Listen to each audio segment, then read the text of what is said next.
Alright, and we should be live. Gonna be my first thing working on Urza in the new year, which we went a full week and a day into the new year before I got back to working on Urza, because our last stream was December 31st, so gonna get right back to it. I was gonna stream yesterday, because it's my day off, but I was having a weird thing going on, so my tongue was, like, weirdly tingly, and I had a lot of dry mouth, and, like, so I'm trying to figure out what it is without having to go anywhere because I don't have health insurance.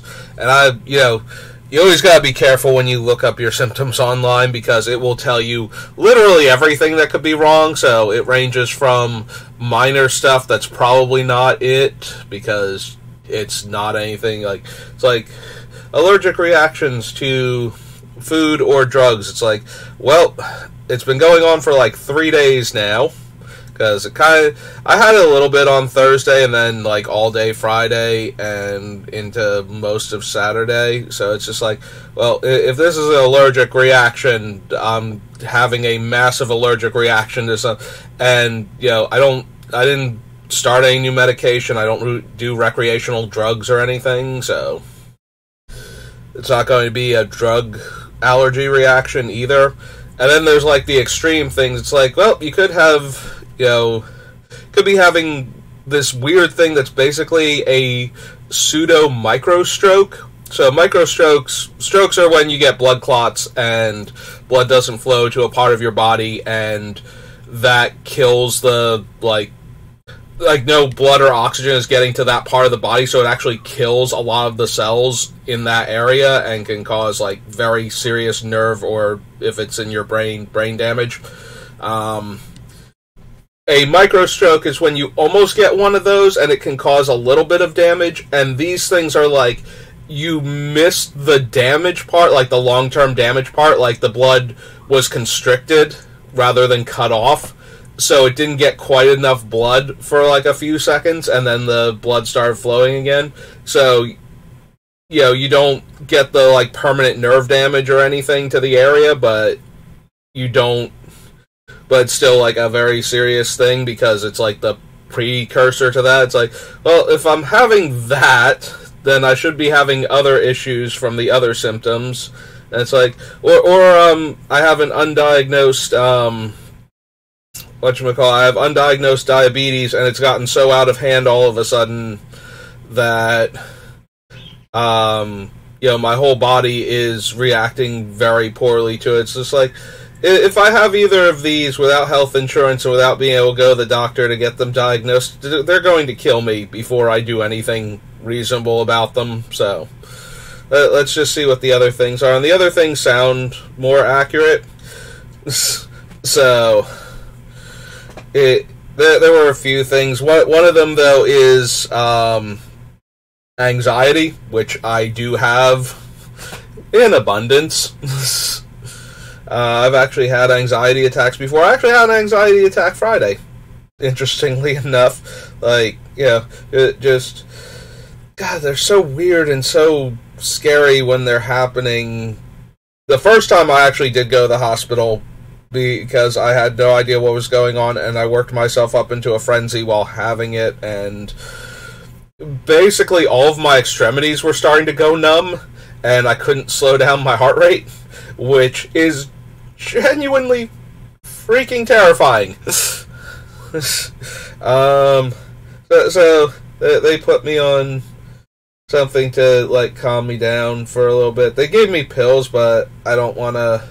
If I don't need to medicate for mental things, I don't want to. Like, I'm only going to ever, because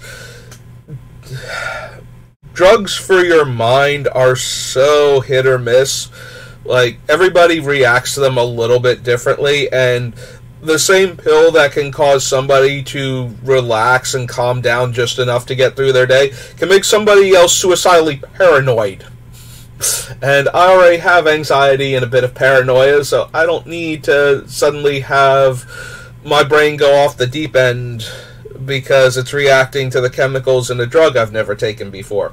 Now, if I'm already going off the deep end, then we have to try something. Like, you know, if I can't function or can barely function on my own, then we need to try stuff, obviously. Like, you also can't, you know, ignore the potential for medication when you're already doing really bad. But for mental stuff, I need to be doing really bad.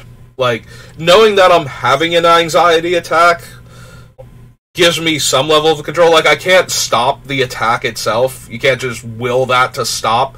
But knowing that's what it is stops me from then, like, cascading into that part where all of a sudden I'm hyperventilating and my limbs are going numb and my heart is smashing against my chest and I have no idea what's wrong with me type of thing. Like, if I know that it's just like, okay, I'm going through one of those again, then I can stop at the I'm feeling a little tingly all over and my heart rate is up and I feel like that sinking pit in my stomach. It's like, okay, we can work with that one. We can't work with the other one. The other one, like, I can't feel any... Oh, God, that was so terrible. That was so terrible. Anyway.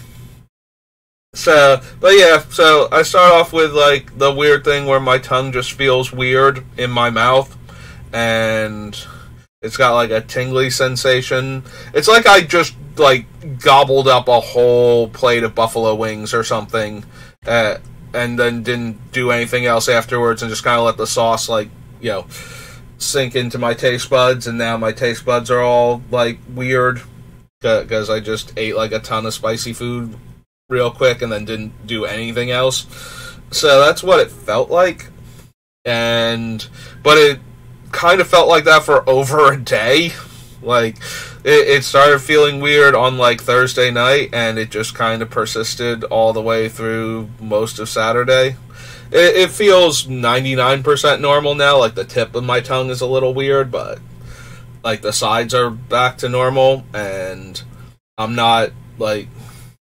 I don't have that weird dehydrated feeling as much. I am talking right now, so I got my big mug of water here.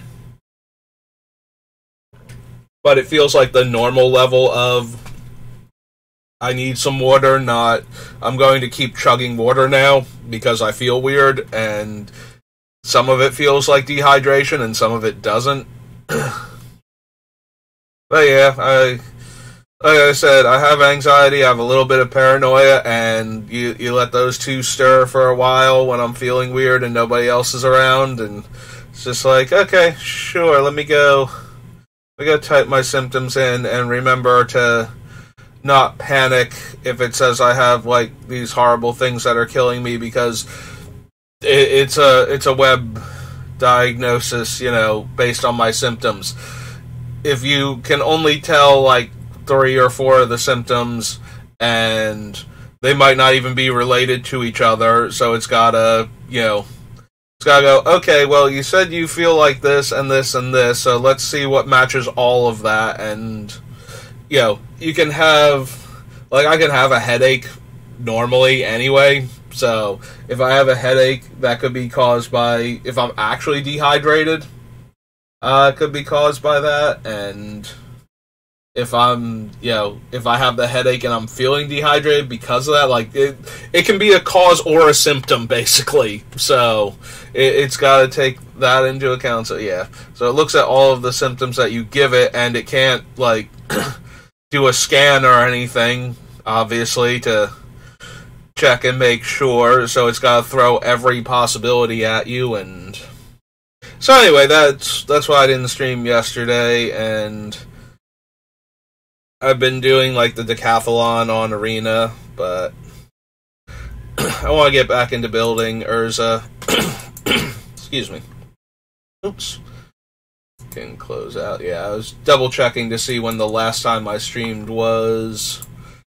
So that was my YouTube page, in case you're wondering. Also SBR_BLD, if you're looking for me. But yeah. Alright, we can turn off this, because this is, I've got, like, my stacks, or not blue stacks, yeah, if we turn off MTG Arena, now you can see, there we go. I'd say professional streamer, but I'm not. I'm an amateur streamer doing this mostly for fun, so. I would love to get to the point where I'm doing it for more than fun, but we gotta get to that point first, and that means making content and practicing. So, we're working on Urza. I'm pretty sure we stopped at Guilds of Ravnica last time. I don't think we actually went through guilds and didn't find anything. I think we got up through Dominaria, like, first pass at Dominaria. So, they're going to go through and look for cards that work with Urza. Target legendary permanent that's an artifact, creature, or enchantment. Okay. No, can't run that. No. We didn't put it down the first time. Rail 2.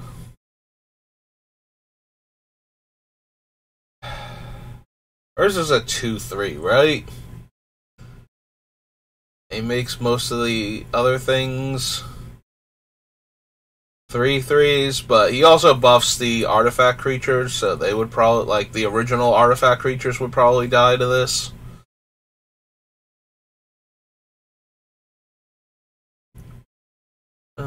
Choose one or both. Exile an artifact, exile an enchantment. Maybe. We do want some number of these, and the liquid metal coating and whatnot can expand what these things can kill.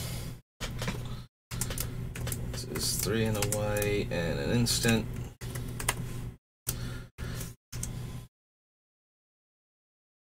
Gain life, you may pay 2 to draw a card, and 4 mana, make a 1/1 lifelinker. Nope. Nope. No devious cover-up. Surveil 2, no. Disdainful Stroke, no. If one or more creature tokens would be created under your control, that many 4/4 angels with vigilance. Yeah, I think I'd rather have the 3/3 with the abilities over a 4/4 flying vigilance.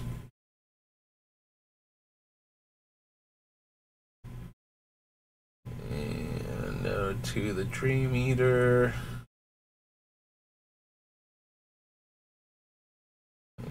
Invoke. Reach Gate, which we would only have, like, I think 4 or 5 maximum if we did the ones from Baldur's Gate.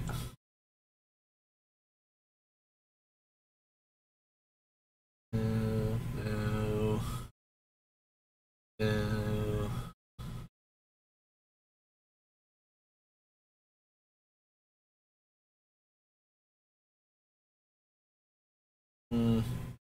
No, they do make lifelink soldier tokens, but we didn't put enough stuff in that cares about soldiers specifically.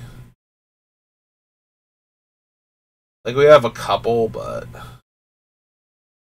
you control get +1/+1 until end of turn. No. No. Convoke. Flying Mentor dies, put a 1/1 counter on each white creature you control. No. No. No. Think so. Nope.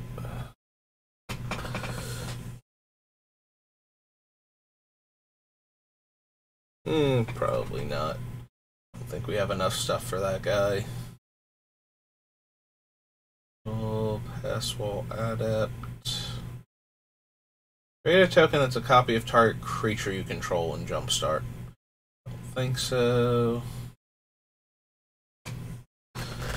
With 3 1/1 counters on it and cast a multicolored spell. Yeah, I think we're better off with things like the Thopter Squadron for that sort of effect. Plus the Squadron has the decency to fly, so... No. No. No. That. I don't think we need Sabotage. Or no. 2/1/1s with lifelink, no. Nope. Defender. Alright, when you surveil, it gets the counters. Unexplained disappearance. Mastermind. Loxodon. Top card of your library into your graveyard. Exile it. Shuffle 5 cards. No. No. And, sorry, Witchclaw Crab. Whoops. Clicked onto my OBS and therefore off of all of my other things. Alright, so that was Guilds of Ravnica. Next we need... Oops, I clicked... Why is there a floating undo button there? Okay. Little thing on my OBS. I guess I set off when I clicked on it. Alright, so Ravnica Legion, or Guilds of Ravnica. We got Crush Contraband, so Ravnica Allegiance now.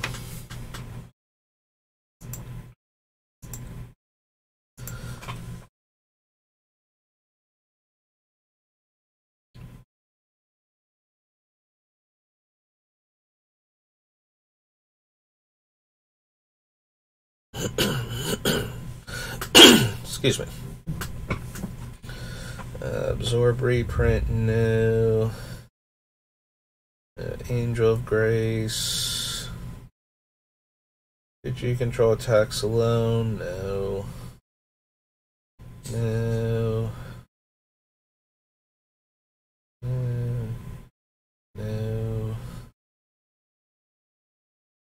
Can't be blocked. No. Creatures your opponents control get -1 power. Could be an okay thing to copy, but I think we can just do better overall. Never one more counters opponent, draw a card, then discard a card. No, I don't think so.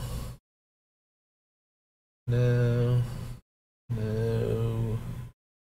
Don't think we need Clear the Mind. Nope. Depose, deploy. Tap target creature, draw a card. And create 2 1/1 colorless Thopter artifact creature tokens with flying. Then gain 1 life for each creature you control.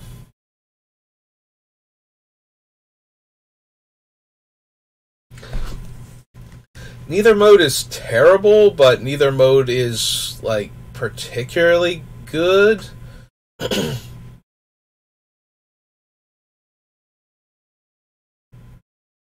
Yeah, I don't think so. We have plenty of other things that can make a Thopter for us.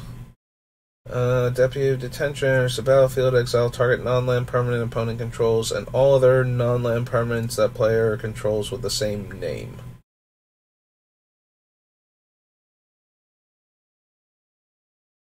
Alright, so this should be the bad Dovin, in quotation marks, the Planeswalker deck Dovin.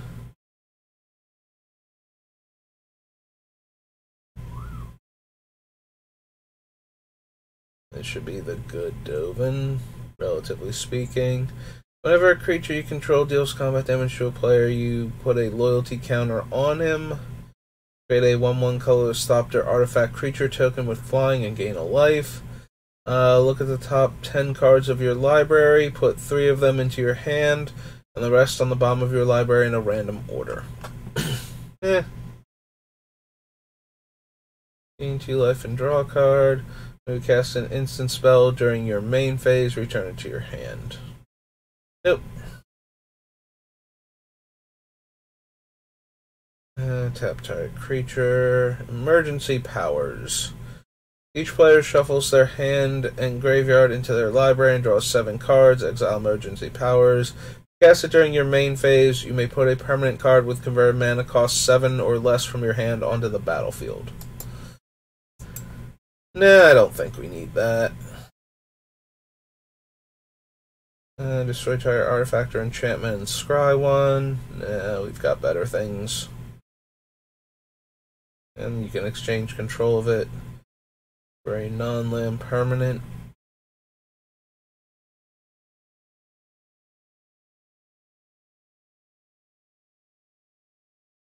Attack you or planeswalkers you control unless their controller pays 2 for each of those creatures. Don't think so.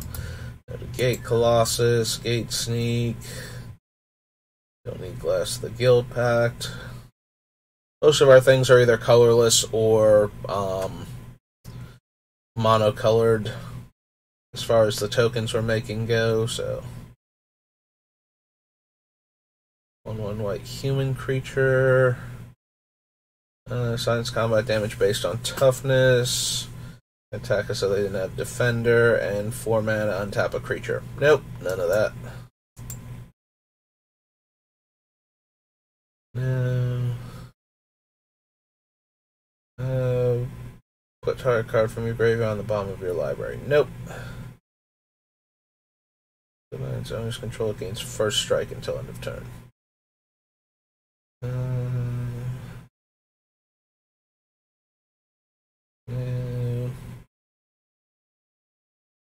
Can't cast non-creature spells with converted mana cost greater than the number of lands that player controls. Whenever an opponent casts a spell, if no mana was spent to cast it, counter that spell. Yeah, I don't think there's enough things. Like, Lavinia's really good against artifact ramp early on, since it won't let the opponent actually use that mana unless they're casting multiple little spells instead of one big spell, so Lavinia is really good against that, but by the same measure, she's really terrible against land-based ramp, so like ramp and growth effects.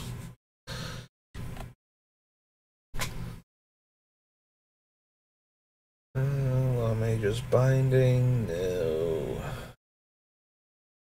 There's a battlefield, exile any number of non-token creatures I control until it leaves, and it gets +2/+2 for each of them. Your planeswalkers, no. Makes the 2/0/2s. Whenever this creature blocks a creature, the creature doesn't untap during their next untap step, and it has hexproof as long as you control an illusion. Distant Petitioners.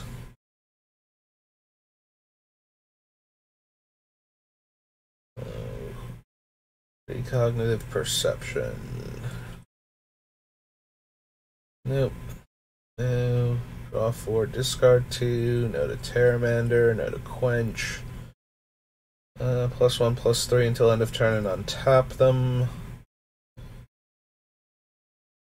Target creature you control gains indestructible until end of turn. Exiles a card from the graveyard. Exile a target card from a graveyard and draw a card. Vigilance. Scry 1. Gain 2 life. Draw a card, then discard a card. No. Top 4 cards, put 1 in your hand, the rest on the bottom. Here's my things with counters. Flying. No. No. Do we want Smothering Tithe? We have plenty of places to sink the mana from it. We don't have any real ways to force the opponents to draw cards. But if we want to do the thing where we make token copies of things like Sphere of Resistance, then we can overtax their mana that way, so that way we get more treasure tokens so that we can pay for stuff if we want to. I'll add it to the list. At least this deck has a little bit going for it to make it not just going in there for the sake of its Smothering Tithe, and players will draw cards on their own.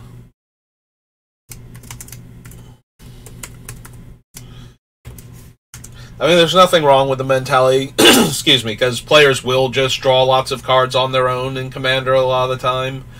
So you can randomly get some treasure with Smothering Tithe, but I'd prefer to build the decks around the actual thing that I'm doing, as opposed to just jamming cards that are generically powerful into the deck.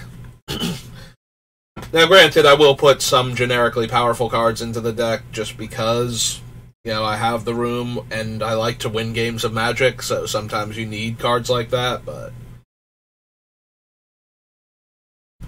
if I'm not putting enough pressure on the opponents to make Smothering Tithe always give me treasures, or I'm not forcing them to draw lots of extra cards while I'm drawing cards, so that way I have something to do with the treasure that they can't pay to stop me from getting. Yeah, if you play Smothering Tithe and then you cast like Time Spiral or crack a Memory Jar or something, you're going to get a bunch of treasure off of that because the opponents can't afford to pay 14 mana to stop you from getting treasure, so you get a bunch of treasure to then use on the extra cards that you're drawing. But knocked my headset loose and then it started to fall off my head. Okay, I caught it. But when you just run out Smothering Tithe, a lot of the times players will go, oh, well, I wasn't planning on spending all of my mana this turn, so you don't get a treasure, is how it normally works. And they get to see what the card is before they decide that, so yes, you will get treasures on the turn that they're going to do something big and splashy, which it's Commander, that's going to happen, but not as often as you would if they were being forced to draw extra cards when they couldn't pay for it.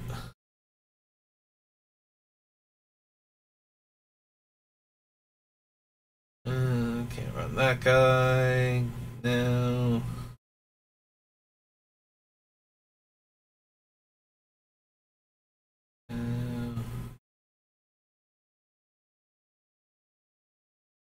Afterlife. Untap another creature. No to all of these.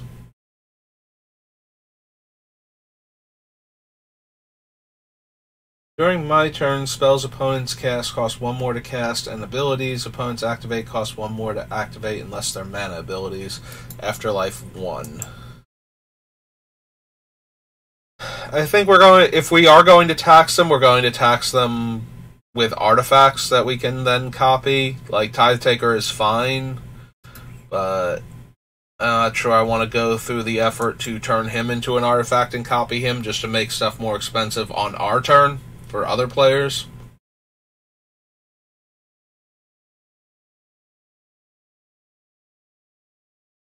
Alright. Target attacking or blocking creature on top of their deck, or make a 4/4 Flying Vigilance. Nope. And Windstorm Drain. Nope. Okay. So all we got was Smothering Tithe.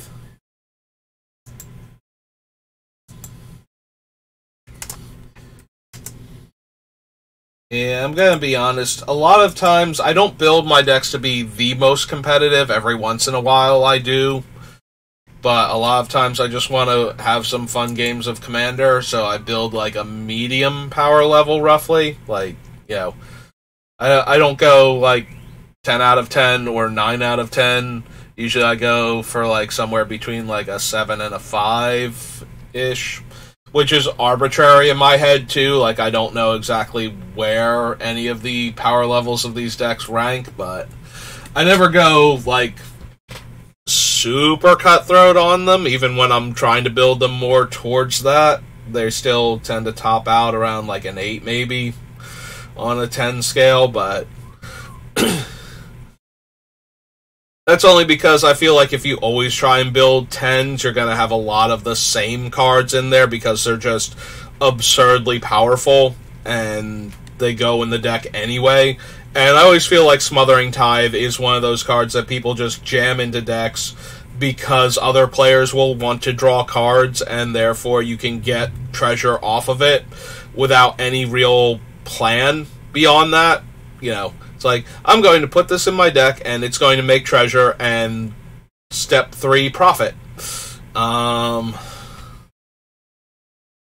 I prefer not to do that unless I know what I'm doing. Either I have a distinct plan with the treasure, which Urza is a very mana-hungry commander and can spend the mana to make copies of stuff anyway, so it gives me more options or possibly the ability to hold up a counterspell while doing this, you know, something. Also, we do have cards that can tax the other players on other things that I might want to make the Urza just start cloning, and then if we're taxing them that way, then they either won't have the mana to cast their spells anyway, so they'll pay for the Smothering Tithe because they don't get to do anything that turn other than that, or they have to spend the mana for the Smothering Tithe to stop me from being able to generate even more of these things and make it impossible for them to cast spells at all. So,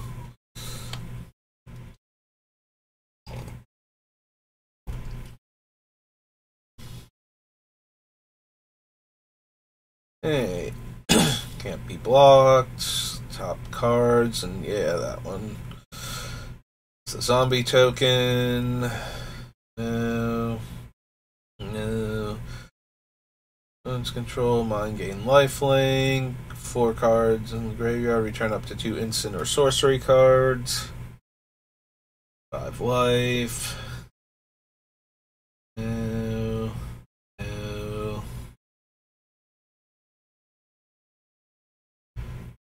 Don't think so.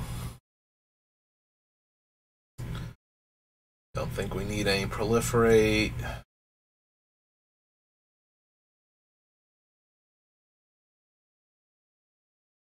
Damage. Artifact, instant, and sorcery spells your opponent's cast cost 1 more.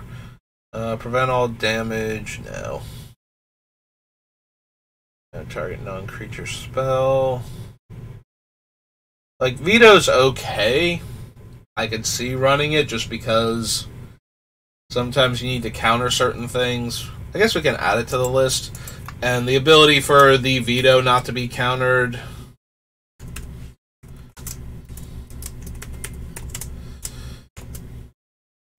Just white, blue, instant. Can be super relevant. Gain 3 life and draw a card. I kind of glanced over Azorius Locket. I don't think we need it, and I didn't put the Clue Stone in the deck either, but they are things that, like, we could make the clones of them and then use them to draw cards later when we don't need them for the mana, but discard a card. Zombie tokens have flying. Good old Fibblethip. X 2/2s with vigilance if it's 10 or more. Also X 4/4s with vigilance and flying. Draw X cards if it's 10 or more. Shuffle your graveyard into your library. Draw X cards. Untap 5 lands. And I have no maximum hand size.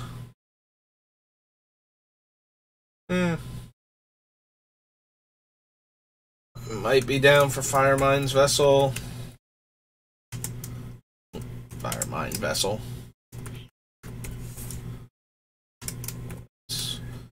4 and an art and that. Don't need Flux Channeler, I don't think.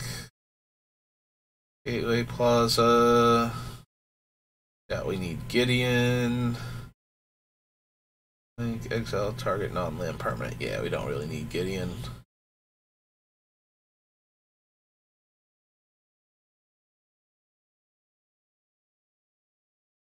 Sacrifice.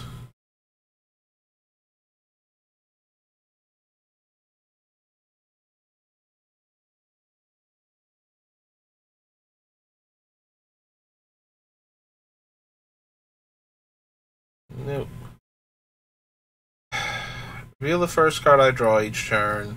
Reveal an instant or sorcery specifically. Can pay 2.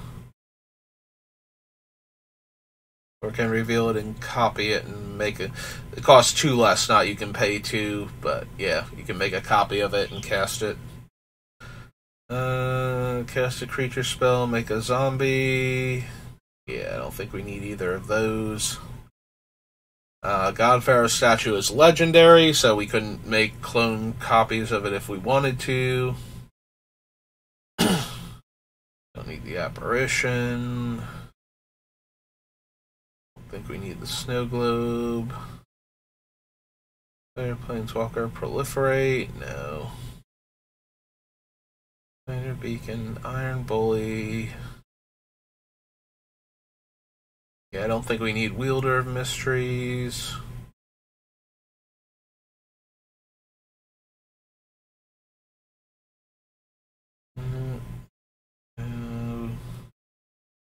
Draw 2 cards. If you control Jace, draw 3. No. Alright, so shuts off our opponent's activated abilities. Makes one of our artifacts into a creature with power and toughness equal to its mana cost. And -2. Oh, of note, the plus on Karn is not limited to our artifacts, so we can kill opponents like tokens, like their treasure tokens and whatnot. And their random moxes. You may choose an artifact card you own from outside the game or in exile and reveal that card and put it in your hand. I don't think there's any one artifact we super need to be able to get back. If the opponent's exiled something like Darksteel Forge, I would kind of like the ability to get it back, but I don't know that that's worth a card in our deck. Although Karn is very good at also making other artifact-based ramp decks miserable.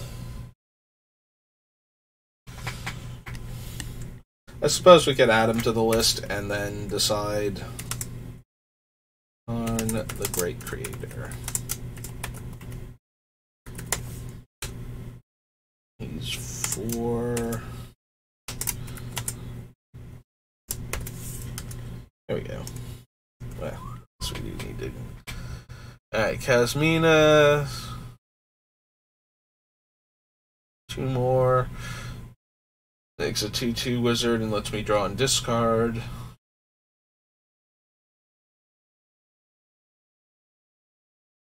You and permanents you control gain hexproof until end of turn.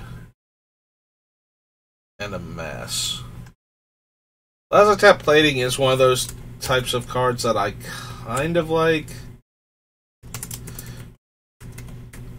It is a counterspell for targeted abilities that then gives you a 1/1.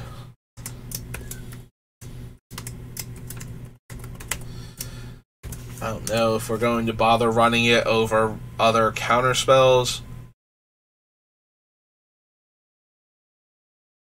that have more, more versatility, less, less payoff when you do need them. It also works to counter abilities that target you and your stuff, so that can be relevant. No. That. I don't think we make the opponent. Again, we don't make the opponent draw, which was the thing for Smothering Ties, so we don't need Narset as much. We do have a lot of non-creature artifacts we could find with her, plus instants and sorceries, and she does annoy the opponents in the meantime by shutting off their card draw, or weakening it if they want to try and draw during another player's turn, since they would still get the 1 card. Again, we can add her. I don't know that she's going to actually make it into the deck.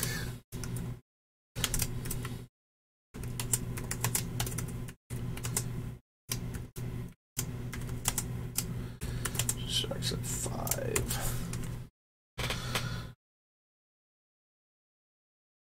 Consider sorcery, then return to its owner's hand. You may choose new targets for the copy. There's a creature, a planeswalker. Parhelion is legendary.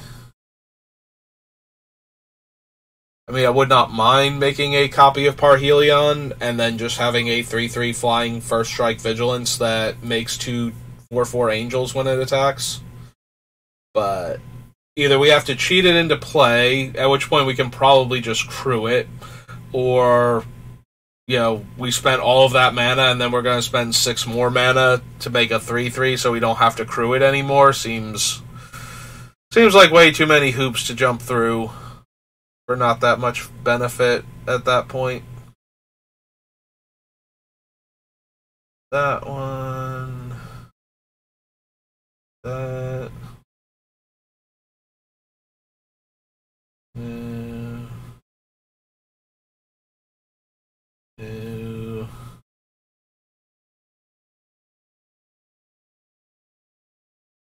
Chooses a creature, planeswalker they control, and sacrifices the rest till the end of your next turn.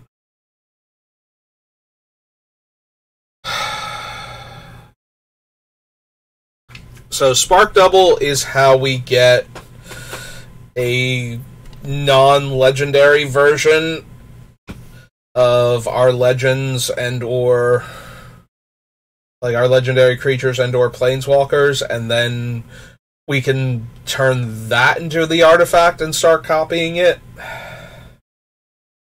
That also seems like a bunch of hoops to jump through, but if I do have enough legendary creatures and planeswalkers, like copying Urza, like just Urza Prince of Krug, and having all of my artifact creatures get +4/+4 seems fine.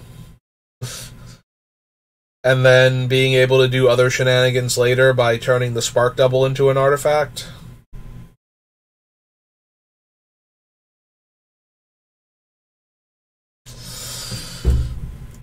Yeah, I suppose we'll consider it.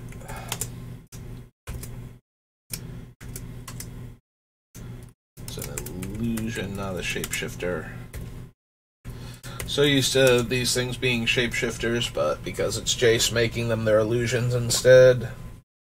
Instant or sorcery back? No. No. Psych, Vigilance, Lifelink? No. No. Lets me cast sorceries at instant speed and returns certain permanents to owner's hand, and I draw a card. Yeah, I don't think I think this Teferi would be better if I were trying to combo off, because then we can cast him and the opponents can't interact with us if they don't stop Teferi first. And they have to actually counter him. They can't try and destroy him while he's in play unless they have an ability that can do that. So... But we're less of a combo deck and more of a critical mass go wide deck where what we're copying can stop the opponents from being able to interact with all of our go wide strategy, in theory. KO the shield mage, no.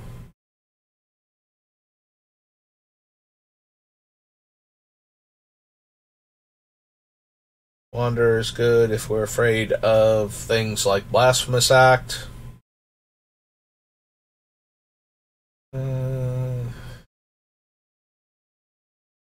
destroy all creatures.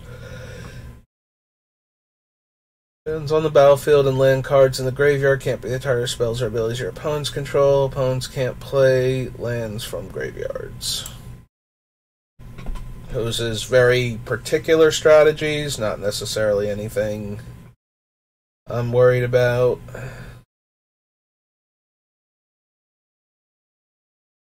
Topple is...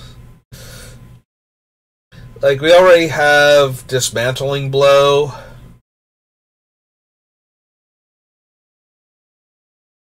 Yeah, I don't think we need Topple the Statue, necessarily.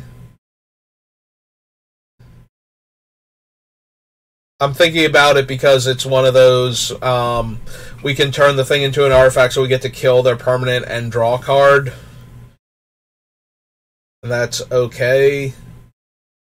But we have a bunch of other cards that destroy or exile artifacts and enchantments and have more versatility than this. Like this one, we either need to be killing an artifact to begin with, or we need the liquid metal coating. Like, that's true of the other ones too, but either they can hit enchantments or they're exiling the card so we don't have to worry about it again, and we cut off certain strategies for like Reanimator and other graveyard recursion effects.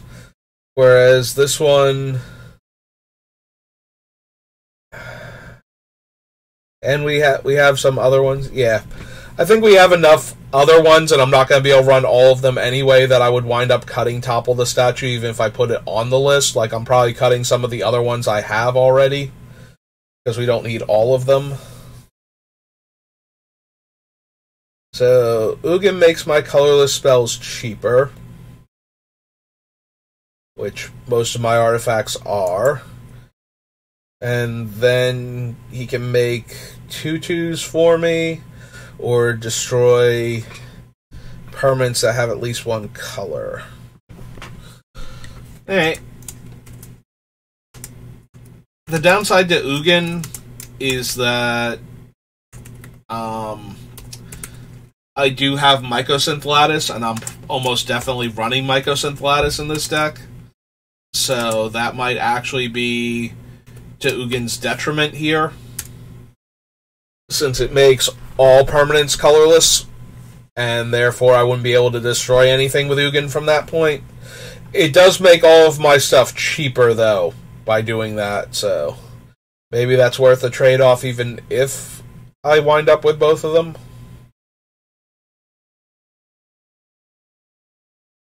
Alright, so that was War of the Spark.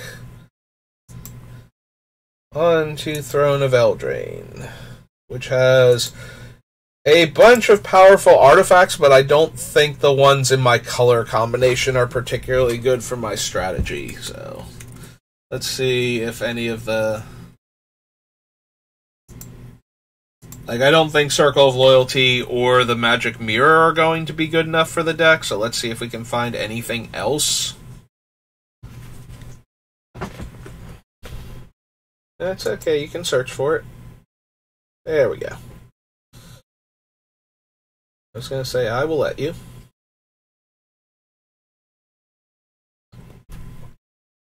If you control another knight, which we probably won't.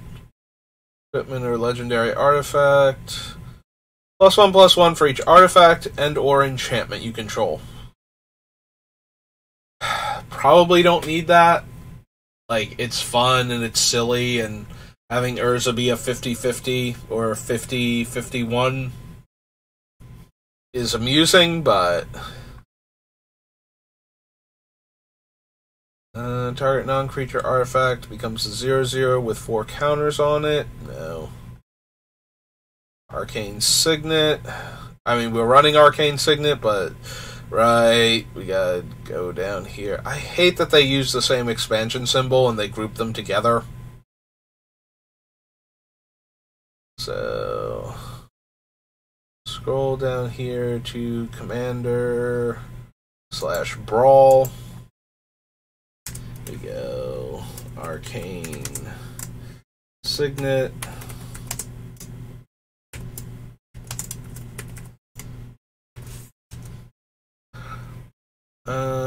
Enters the battlefield, look at the top 4 cards of your library, may reveal an artifact or enchantment, put it into your hand, rest on the bottom in a random order. I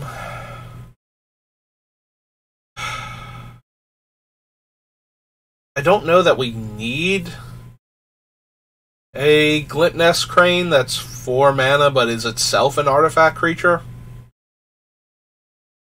that we can't cast with colorless mana.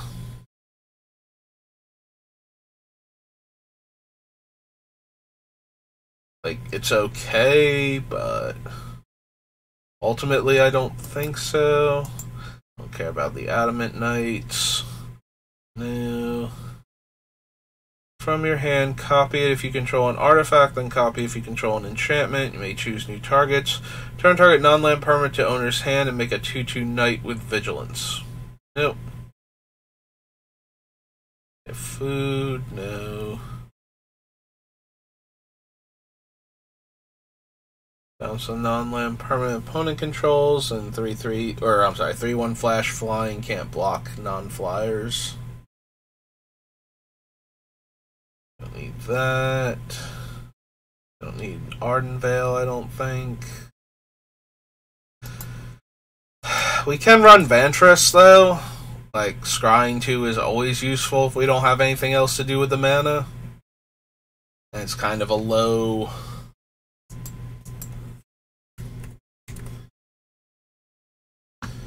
cost card to add to the deck.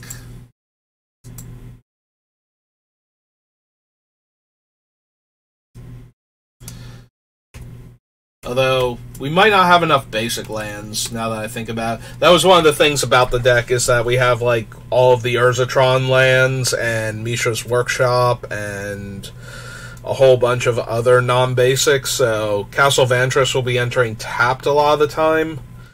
And I might just want another basic island, so that way I don't get absolutely wrecked by, things like Ruination or Wave of Vitriol if they get successfully cast. Like, I'd like to have some mana in play that's not my artifacts, or some mana left in play in the case of Wave of Vitriol, since I wouldn't have my artifacts either.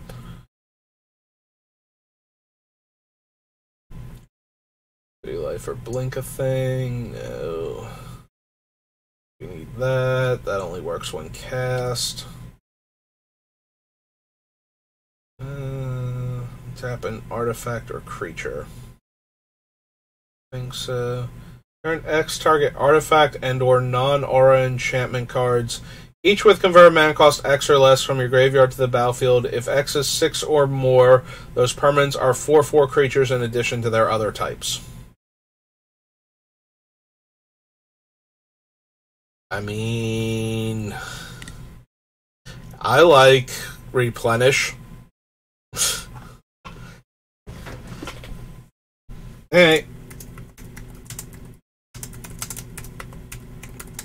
I'm at least going to consider this one, so it's X, blue, white, and it's a sorcery.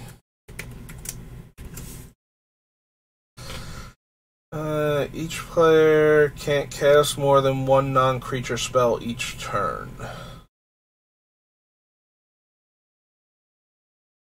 Say please, Tactician. For each artifact you control, enters the battlefield, put the top 3 cards of your library into your graveyard, choose target artifact in your graveyard, you may cast that card this turn. Yeah, we can at least add her to the list of the block.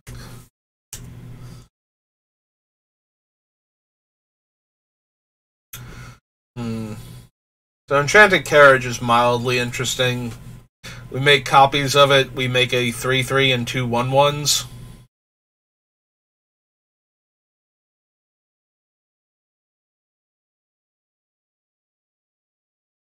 Do we have better stuff?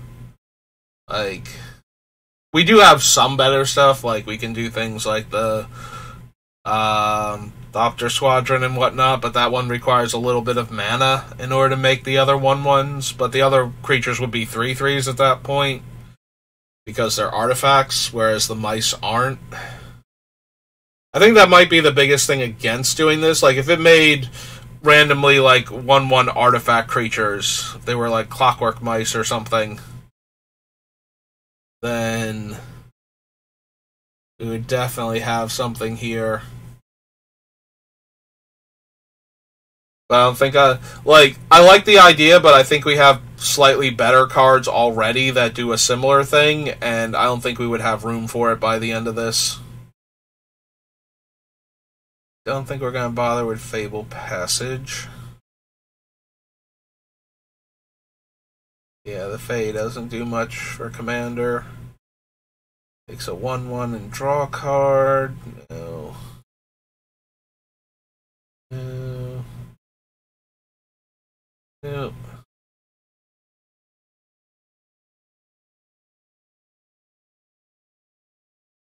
I think so. No. Battlefield, draw X cards, cast a blue spell. No. Fine. Go to those. Yeah, I don't think so.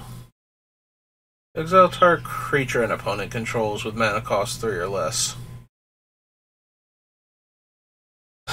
So this one is an artifact as opposed to the other ones that are normally enchantments, which means it is copyable with Urza. Among other things it can do is it can normally exile tokens, as long as they're not copies of things.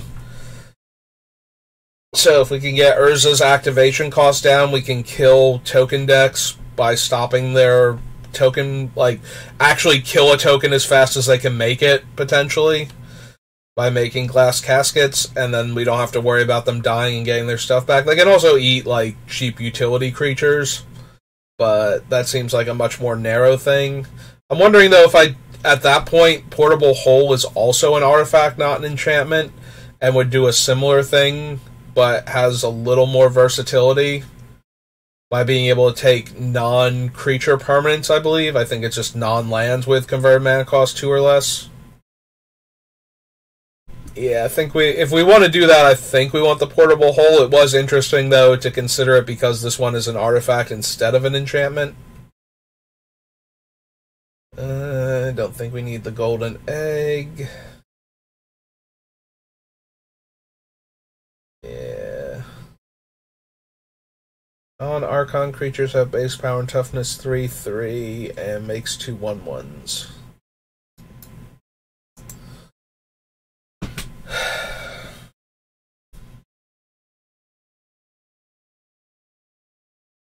So, if we have Harmonious Archon, Urza goes to being a 3/3, but he keeps his ability, so all of our artifact creatures would be 5/5s. I don't know if that's worth the 6 mana investment. It's essentially just giving them +2/+2, while making all of our opponent's creatures base 3/3s.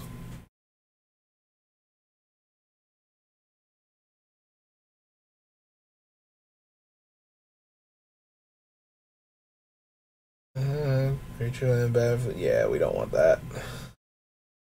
We definitely don't want any. Keep forgetting the name of that artifact. It's in my Planeswalker deck. It's Hushwing Gryph, but in artifact, I always remember Hushwing Gryph. I can never remember the name of the stupid artifact that he's based on from New Phyrexia. And that always... I literally always forget the name of this card.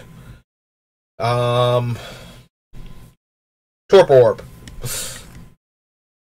Always takes me way too long to remember the card's name is Torpor Orb.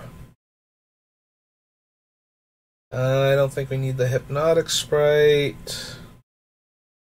1/1 counter on target creature. Yeah, that's not worth it. No.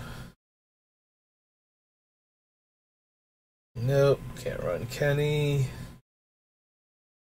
Run the Queen. I mean, we could, but triple white doesn't seem like it's going to be great for us. Also, we don't need the life gain. Like, we can't run Kenny. We probably shouldn't run Linden. +2/+0 gains flying. No. We're not going to do enough adventures to care about the Lucky Clover. Reach charge counter on it and has vigilance. There's the battlefield. Put a charge counter on it. No. Nope. Midnight Clock. This is kind of an interesting one to copy, because under the right circumstances, we could be getting a fresh hand like every couple turns, if we wanted, and it's a mana rock in the meantime.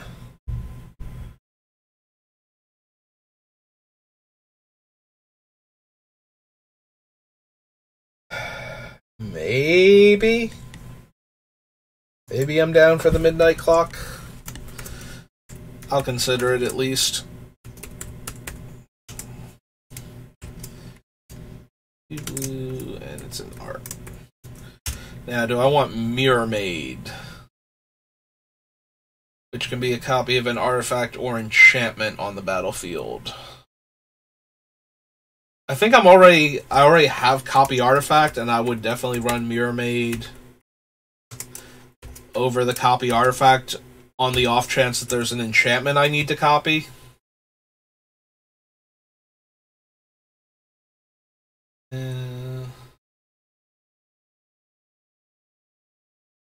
No. We won't have enough basics for Mystic Sanctuary. Yeah, the white one, I didn't care about the ability. The blue one, it's like, let's be honest, I don't have enough basics. No. No. No. Opt. Outflank. Overwhelmed Apprentice. Theft. Prize Griffin. Prophet. Create 2/1/1 white human creature tokens. Gain 1 life for each creature. Nope. No, I don't think so. Giant Flying Castle Man.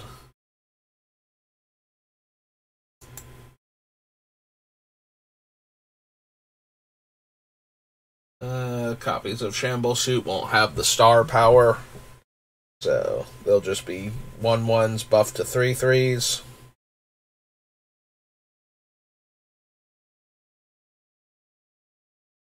Don't need that. I was looking at the Shinecaster, but now we should go back up to the Shimmer Dragon, because the Shimmer Dragon cares how many artifacts we have. So it's a 6 mana, 5/6 flyer. As long as I control 4 more artifacts, it has hexproof. Tap 2 untapped artifacts to draw a card.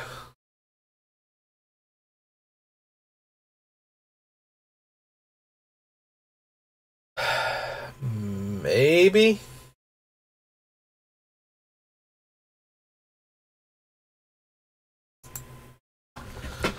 Hey, I'll consider him at least. Shimmer Dragon. 4 blue. Dragon. 5/6. Is he actually in the set, or is he one of the... He's one of those things, right? He was from the... Yeah, because it looks like his collector number's in the 300s, so... Need to cut him. Go back down to Brawl. I'm looking at it, it's like, I don't remember ever getting this thing in Throne of Eldraine Limited, so... I'm going to assume that he's a Brawl card, because I'm pretty sure I would remember either casting him or getting, like, run over by him in Limited. Don't need the armor. Scarecrow, no. Creature you control, 3 white mana is spent. Creatures gain vigilance, no. Power and toughness equal the number of creatures you control. Attacks create a 2/2 white knight creature token with vigilance for the number of opponents that you have.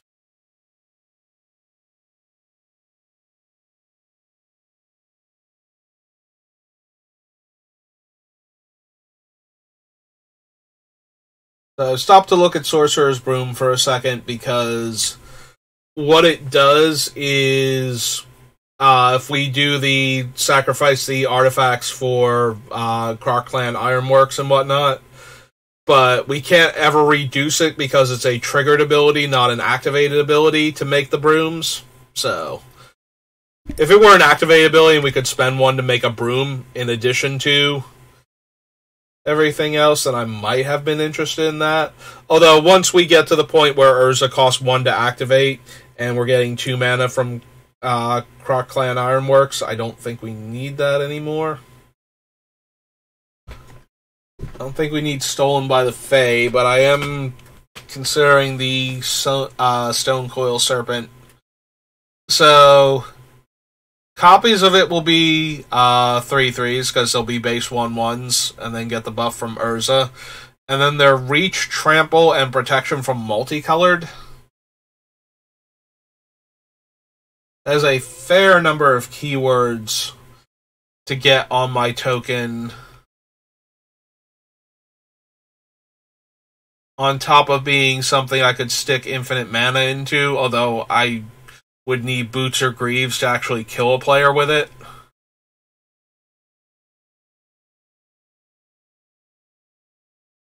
Eh. Can add it to the list again. I'm probably going to wind up cutting it, but...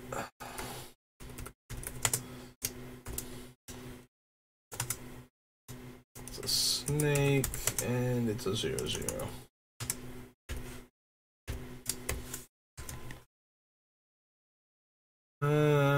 Lion Claw attacks, other creatures get +1/+1. No. Enters the battlefield. Draw a card. Her power is based on cards in hand. And spells that target her cost 2 more. Alright, so the circle is A, legendary. B, requires knights to be cheaper. And benefits me from casting legendary spells. Like, most of that is useless. Like, being an Anthem and being able to make creature tokens are both fine, but everything else is kind of whatever at that point. Costs 1 less to cast for each instant and sorcery in the graveyard. It's already triple blue and 6. Have no maximum hand size. Put a knowledge counter on the magic mirror, then draw. Yeah. I don't think we need either of those. Enters the battlefield with a page counter on it. Whenever your commander enters the battlefield or attacks, it gets a counter. And remove a page counter from it and tap it to draw a card. So it costs 1 mana. Yeah, I don't think so. Who loves Kiss?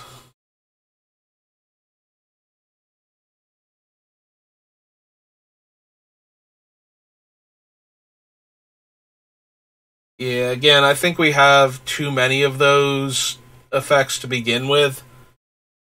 I do like the exiling on it and the card draw. If it was like 1 mana cheaper, if it were 2 white and 1 for that effect, I might be down for it over one of the other ones that we're running, but 2 white and 2 is really pushing it, and I don't think I want to. Unless the defender has 7 or more cards in their graveyard, can't block unless you have 4 or more cards in your hand, and tap to make everybody mill a card. Nope.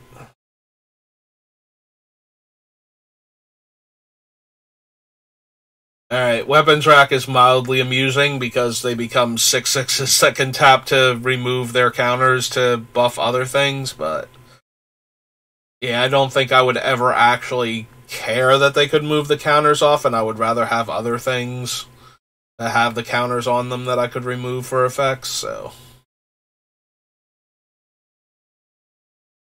Scry 2 and spend 4 mana and sack it to draw 2 cards. Artifact creatures you control have flying. At the beginning of combat on your turn, you may have target non-creature artifact you control become a 0/0 artifact creature. If you do, put 4 1/1 counters on it. They are 7 mana. So the one thing that got my attention is they make the thing an artifact creature. Which means if we tap the liquid metal card to turn the thing into an artifact temporarily, and then animate it with them, it becomes an artifact creature permanently by their effect. That's not until end of turn. So now it is an artifact creature. Does that still... is that not a copyable thing? That might not be a copyable thing. That might still fall into the category of... That's the word triggers is indefinite, doesn't wear off. An artifact that becomes a creature can't attack unless you control it. If another effect layer causes the artifact to become a creature and sets its power and toughness as it does so, the creature will have base power and toughness. It won't be 0/0. Notably, crewing a vehicle does not set its power and toughness, so vehicle's base power and toughness remains 0/0 if you crew it.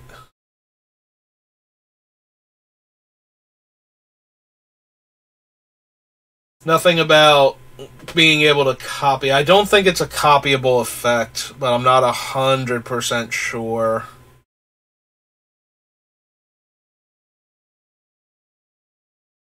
I'm going with no, so I don't think I would run it anyways. It's a 7-drop, but it was mildly interesting that it could do the thing there.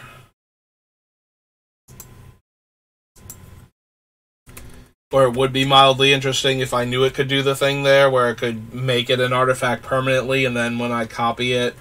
Like, it does make the thing an artifact permanently, I just don't know if the copies would be artifacts also at that point. I don't know if that becomes a copyable characteristic of it. Hey, onward to Return to Theros.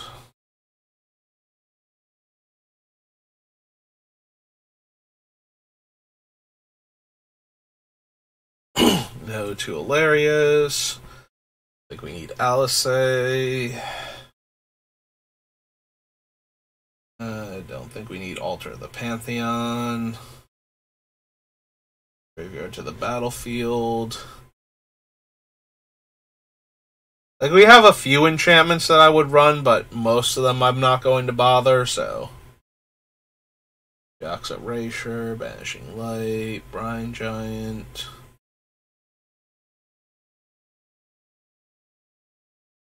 Creatures and enchantments you control have spells your opponents control. Target that permanent costs 1 more. Yeah, most of these are not going to do anything because I'm not running a lot of enchantments. I run a few, and the few that I run are important to the deck. But that does mean that most of these things aren't going to matter to me. Deny the Divine, Dreadful Apathy. Don't think we need Dream Trawler. Don't care about increasing Planeswalker activation costs.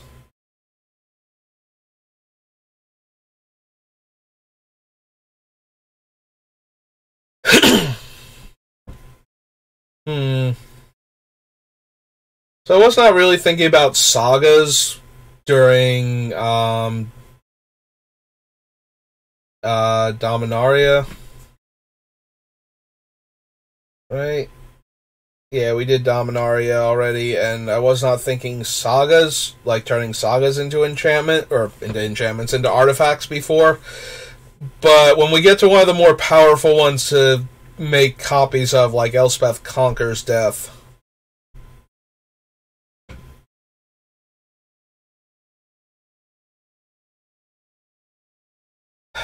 I still don't know if that would be worth the hoops. There's a lot of cards where if we just turn them into artifacts and then start making token copies with Urza, we can do a lot of dumb stuff, but we can do a lot of dumb stuff with things that are already artifacts. So the question then becomes is how many hoops do I need to jump through to make a card like Elspeth Conquers Death worth it? Like, how many times am I going to need to be able to copy this thing? Like, if I can do it every turn, is that good enough? Because I have to tap the liquid metal coating and spend 6 mana in order to make a token copy of it. Sagas aren't legendary, so I can have as many as I want in play at least.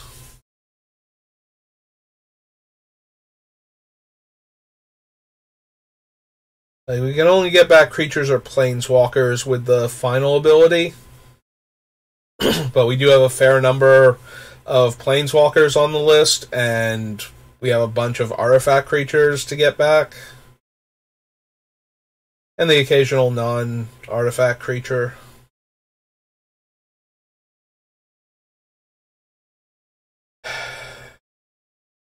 Like, Elspeth, the thing about Elspeth Conquers Death is that a lot of the power level on the card is front-loaded in that first ability. Like, if we put another copy of it into play and get to exile an opponent's problematic...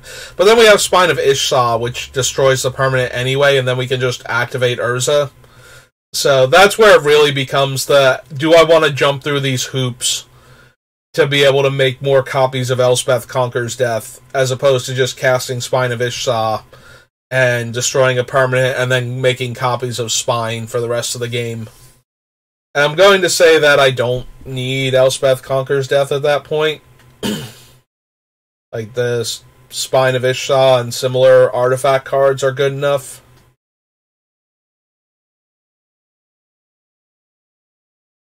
It's Double Strike, no. Creature Enchantment, no. Draw a card and escape. +1 toughness. Becomes blocked by a creature. Exile that creature until Grasping Giant leaves play. This was like the color theme packs, right? Like, I don't remember ever seeing that guy in Limited. It's mildly bothering me. What's his collector number? 288. So yeah, he was part of the color theme pack cards. I don't think we care about Heliod. I mean, I think we have, what's its name? The Walking Ballista, and I might be tempted to put Triskelion in here, but do I really need an infinite combo from Heliod with those two?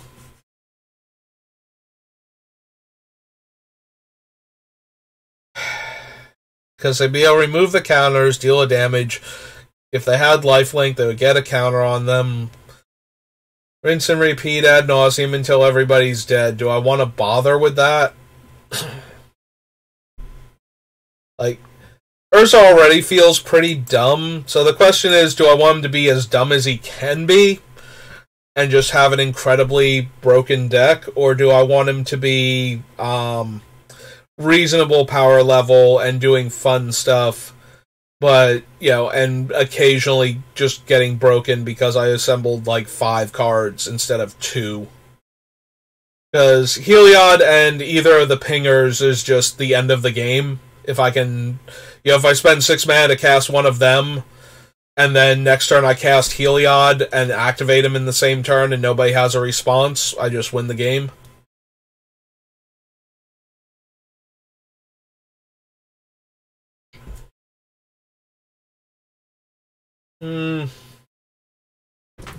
I guess I'll add them to the list and then I'll decide where exactly.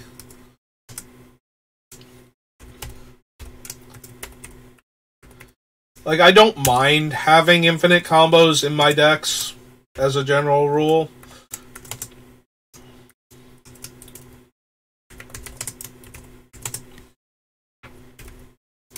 Like, I think you need answers to when the opponents are just absolutely crushing the game and there's not a whole lot of other ways you could ever win. So I don't mind having a way to win a game that I was otherwise definitely going to lose. You know, if I can just find the other half of the combo and win. But I don't like to jam the deck with too many of those or get into a position where I should just be doing that rather than basically anything else the deck is capable of. So I do like not doing that sometimes in the decks.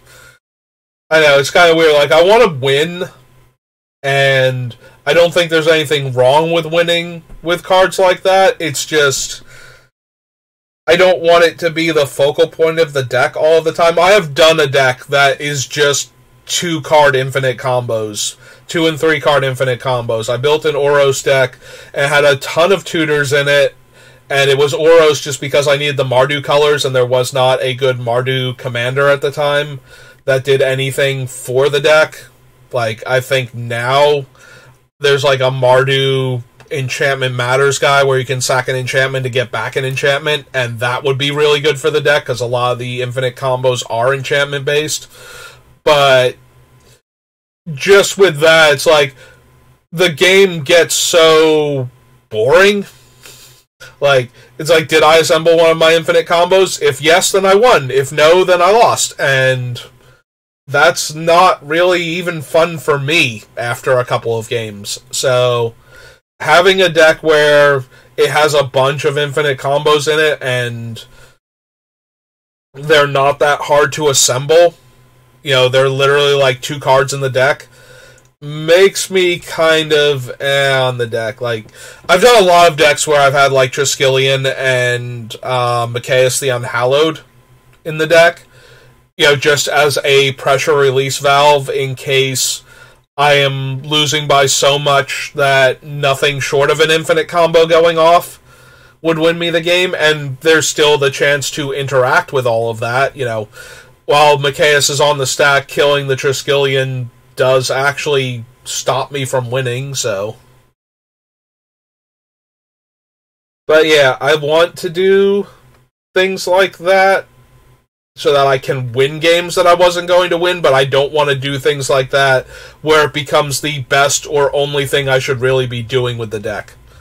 I don't mind if I have to assemble like 5 cards into play to go infinite, or if the deck is an extremely broken combo deck anyway, where I can just win the game with the combo and I save it for when I'm playing against people that have decks like that, where it's just like I need something that can compete. But I don't want to just have that be the default for a deck normally. And I worry that putting Heliod and those, and I already have Walking Ballista, and I'll probably go back and add Triskelion eventually, because it does work with Urza also. But I'm very hesitant to put Heliod in the deck, just because Heliod is very tutorable in white. Like, you have Enlightened Tutor, Idyllic Tutor, just off the top of my head, like, I'm going to be running Enlightened Tutor because I need to be able to tutor my artifacts anyway, so the fact that I can also tutor Heliod when I have one of those artifacts, it's like, on the one hand, if I don't go for the combo, and the other person wins, like, one of the other people at the table wins the game, I feel like that kind of cheapens their victory a little bit. Like, I could have won the game, and I chose not to, in the interest of fun. So, that seems like I will be the only one that knows that, because I don't tend to bring that up when I can do that. But that also means I chose not to just win the game that I could have won, and we could have moved on to a different game and played that one also. Instead, I let the other game drag out, and yeah, I don't know. It's just, it always feels weird when I have cards like this, which is one of those reasons why I don't feel inclined to run Heliod, even though it would just win me the game a lot of the time, is actually because I don't want to win the game that way a lot of the time. If that makes any sense at all, I just want to be able to have fun playing Magic. And I don't think 2-card combos in Commander are particularly fun, especially when you have a bunch of ways to tutor up either piece of it.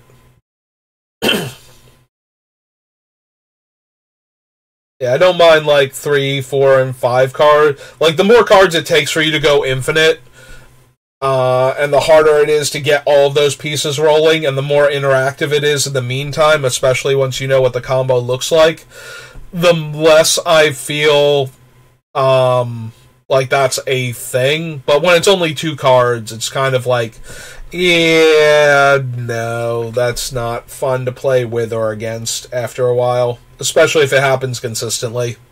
Like, if your deck is tuned to get those 2 cards together, or, like, 2 cards that have similar effects. Like, the whole reason why I didn't want to run Exquisite Blood is because as soon as people see it, they go, oh, Sanguine Bond effects, and they immediately want to kill you. But ones that actually take any kind of effort to assemble and can be interacted with in the meantime, especially when you know what they look like, I'm less concerned with those. Also, ones that can pop up when the game is all but lost and can give you the win. Like, they're in there, but they're not the focal point of the deck. So there's less reason to tutor for one of the pieces if you don't have the other one already, type of deal. I'm kind of okay with. Sorry, I just noticed the memory up here. But yeah, so I might not bother with the Heliod just because it'll be too tempting to win that way, or too correct to win that way, basically. Like, I'm either not actually playing to win, or I am and it's miserable for me and everybody else. Like, those are our two options. Then no, we won't even bother with Heliod.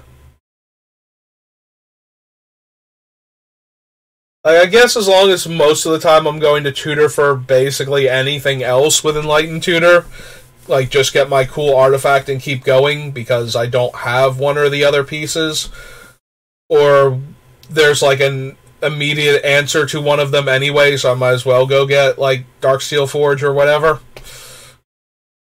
then that's okay. Like I said, I like having it as a way to win a game that I otherwise couldn't win, but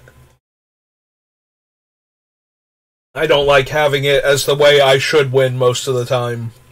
That just takes a lot of the fun out of Commander when you're doing that.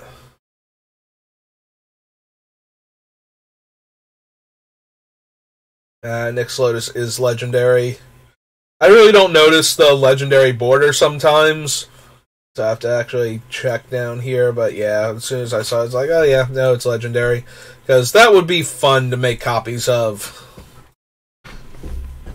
Like, I'm going to spend this much mana and make another Nyx Lotus, and my devotion to one or both of my colors is going to be high enough that I will just have infinite mana, basically.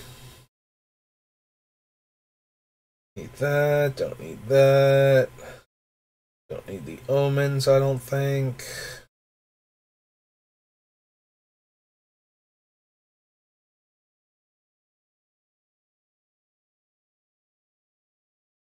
Yeah, I don't think we need one with the stars for anything.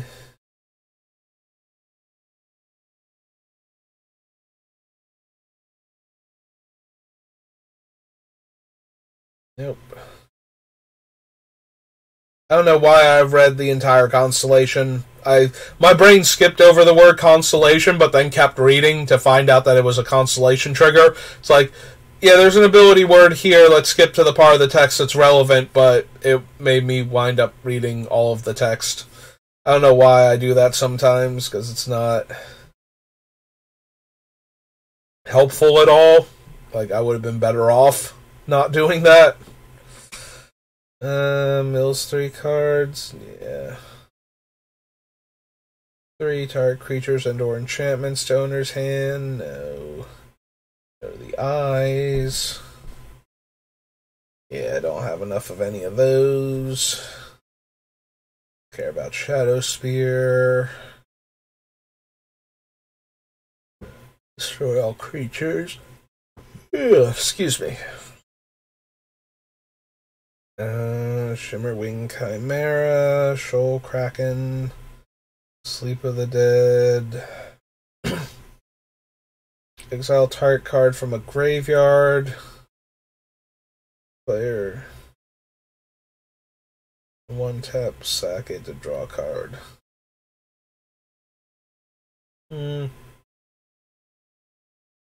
As the battlefield, each opponent puts the top 10 cards of their library into their graveyard. Nope. Don't need Staggering Insight. Hexproof until end of turn. Yeah, don't need that. Stern Dismissal. Stinging Lionfish. I was about to say Jellyfish, but I was like, that's not correct. Elspeth Planeswalker. Some main Pegasus gains Vigilance and Lifelink. No. Don't need Oblivion. Don't need the Swimmer in Nightmares. Don't need the Gideon Fangirl.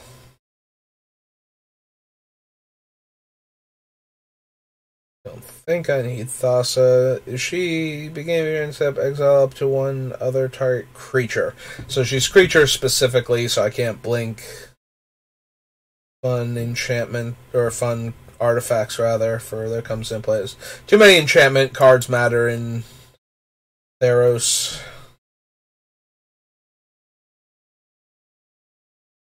First strike, trample, haste. So if I made a bunch of 3/3s, I don't think so. It is a nice combination of abilities if I can make them cheaply or make infinite copies of them to have them all have haste naturally from their own ability, but Triton Wave Renegades flying, no. No. Flash flying. Any of your upkeep, put a 1/1 counter on each other creature you control. No. Go to the wings. And no, the witness. Okay. So nothing from Theros. Oh no, we got Heliod from Theros. Alright. What time is it now? 1 o'clock. Alright, I think we'll do Ikoria, and if Ikoria has the commander deck attached to it, yeah, it does. Alright, so we'll do the Ikoria commander real quick, and I think we'll stop after Ikoria.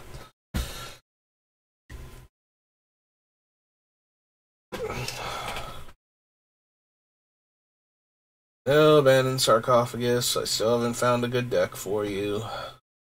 One day I'll build a weird cycling deck. Double strike and puts a double strike counter on things. Don't think so.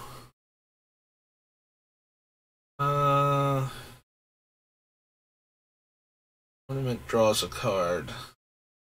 Yeah, I think we can do better than that.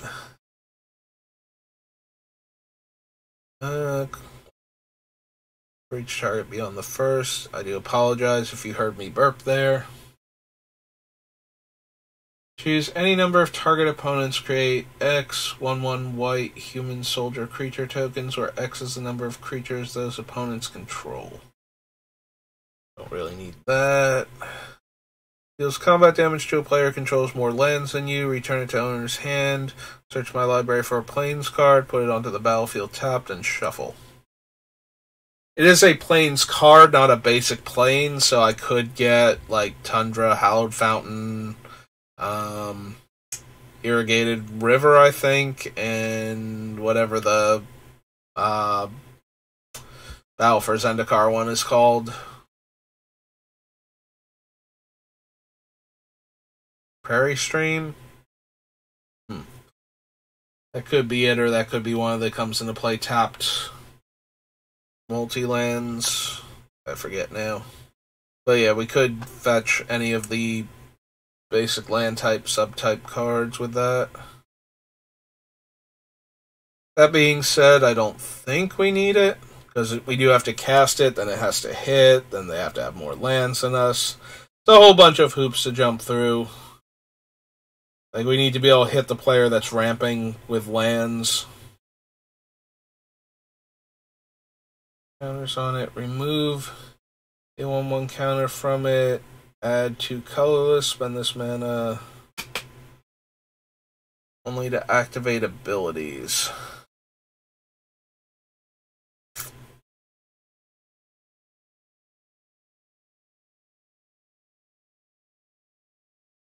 May have Crystalline Resonance become a copy of another target permanent. Nope. For each opponent, choose up. Oh, this is. I never liked Decoy Gambit. What was the thing on again? Choose up to one target creature that player controls, then return that creature to its owner's hand unless that controller has you draw a card. Yeah. Never cared for that one at all.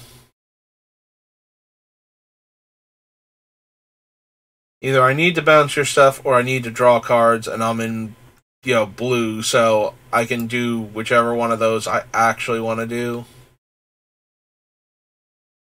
For each opponent, destroy up to one target artifact or enchantment that player controls. Cycling 8. When you cycle it, destroy all artifacts and enchantments. Yeah, no.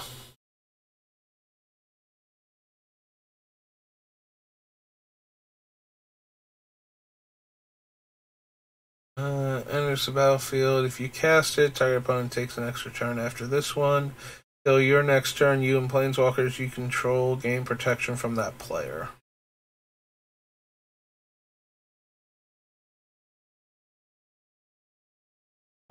Text, you may return an instant or sorcery card exiled with Ethereal Forager to its owner's hand.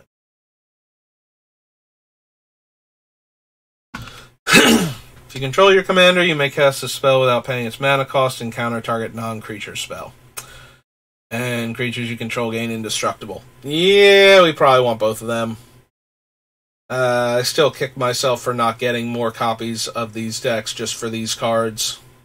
I did not think they would actually not reprint these. They seem like such good commander cards that I found it weird that they have never reprinted them, and now they've gotten to the point where reprinting them would basically make the decks very difficult to get a hand on.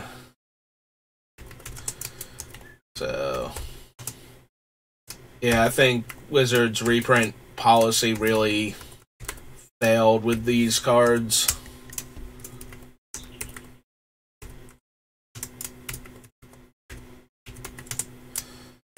Like, these things should have been reprinted in, like, the next 3 commander decks, basically.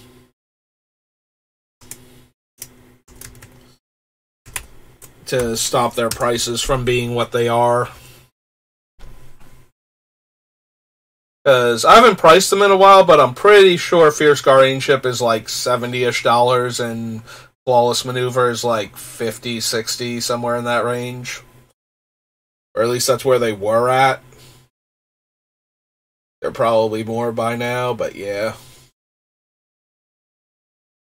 We can't use any of the 3-color partner commanders, so we can only use like the one half or the other.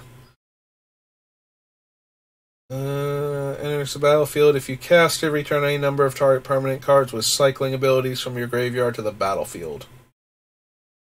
Nope. Don't need Ambusher.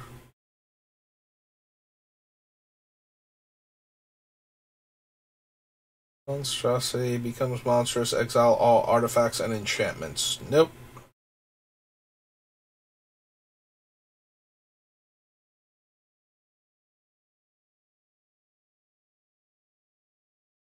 The abilities of all lands on the battlefield, and you may spend mana so or mana of any color. So the 2 biggest downsides are enters tapped, so the token copies, like, it's bad enough we can't activate them immediately, but they also are entering tap, so even if we gave them haste,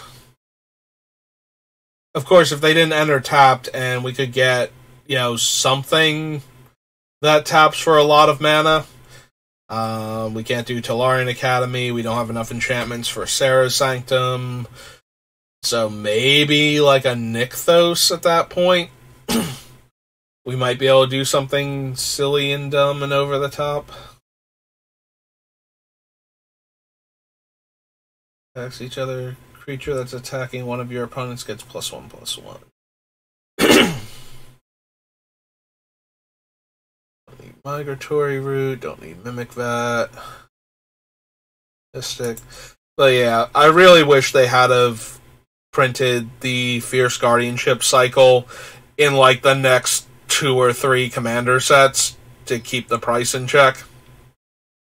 They feel very Arcane Signet level of this should be in basically every commander deck from this point forward.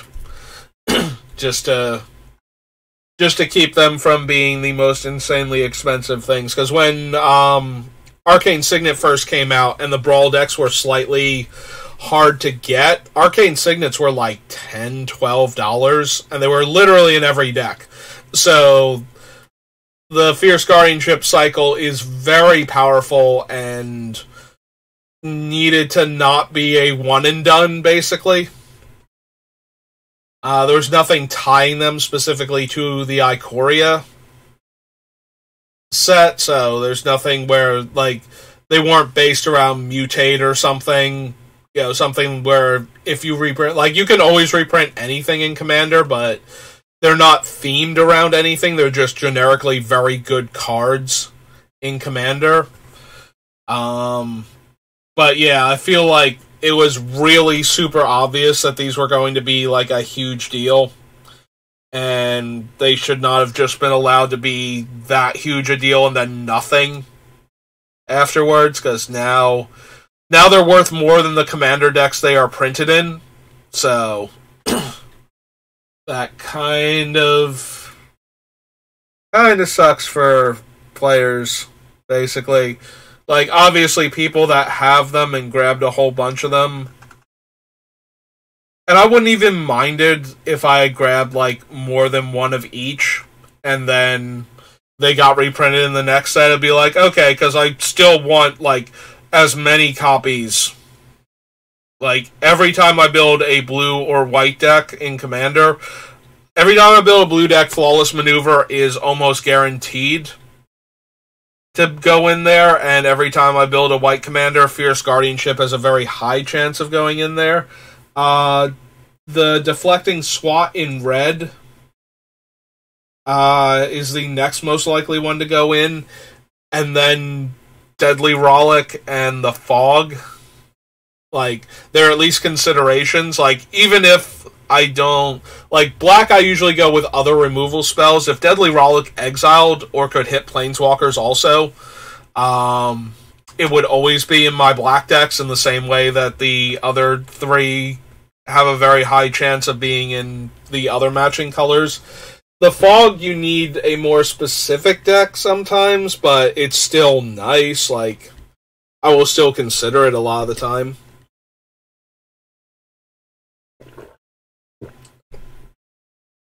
The number of times in Commander where somebody's like, well, I guess I attack you with everything and kill you to take you out of the game and leave myself dead on board to you if you have anything and you're just like Fog for free. It's like, yeah, that's something.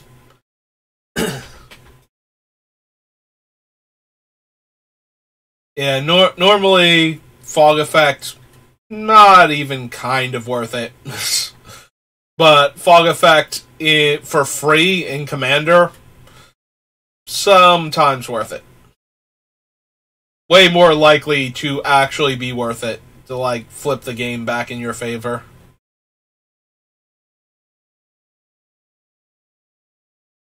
Psychic Impetus, no.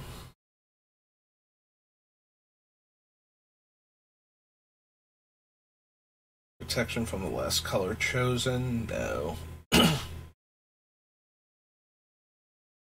Whenever you draw a card, put a 1/1 counter on Sabaz and gain a life, and can give a human flying. Yeah, that's not really... Like, it's okay without the other guy, but not anything super impressive, so...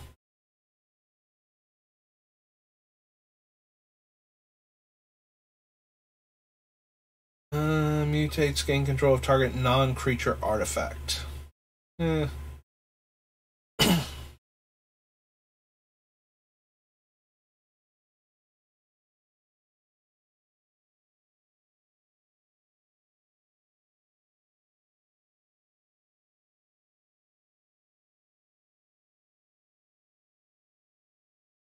Huh. That is true, though. So, mutate is a copyable effect. Like, if you mutate onto a creature and you make copies of it. This was why there was a deck based around the Swarm from Battle for Zendikar, where if you have enough lands in play, the landfall makes token copies of it instead of the 1/1 insects. Whatever Scoot thing it was that time. I think that was the Swarm as opposed to the Mob, but I always get those two confused because their names are synonyms. But yeah, if you can get a mutate creature onto them when you landfall, you get the mutated creature instead of the individual piece, so if we mutate onto one of our artifact creatures, since the artifact creatures aren't humans, and then start copying them.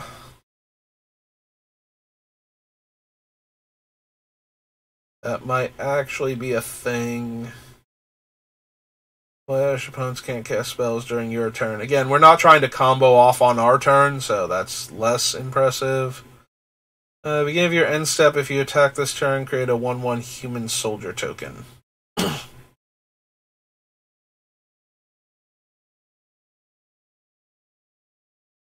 Target. Yeah, don't need twinning staff. Look at the top card of your library at any time. As long as your opponent controls more lands than you, you may play lands from the top of your library. Yeah. Lifelink monstrosity. Put a lifelink counter on each of up to X creatures.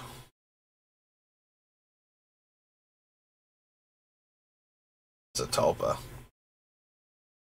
Okay, so we scroll back up here to Ikoria. And yeah, I think Ikoria will be the last set for today. So it's Ikoria Commander. Lair of the Behemoths.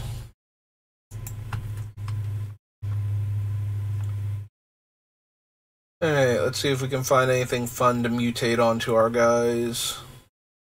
The only thing is that a lot of them, they care if they mutated, not if they came into play. So, just because we can mutate onto them and then copy the mutated thing doesn't necessarily make it a good thing to have done.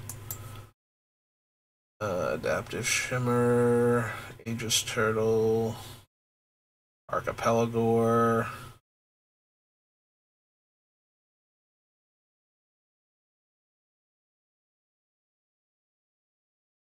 And making the token copy doesn't let us mutate onto something. We just get a physical creature copy of the mutated creature at that point.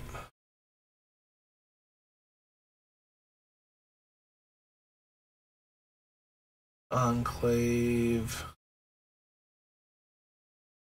No. No. No. Nope. The crab. Crystalline Giant is an artifact. That would be so obnoxious to keep track of. Alright, and this one has hexproof, and this one has death touch, and this one has other death touch. And this one is Vegeta Jr.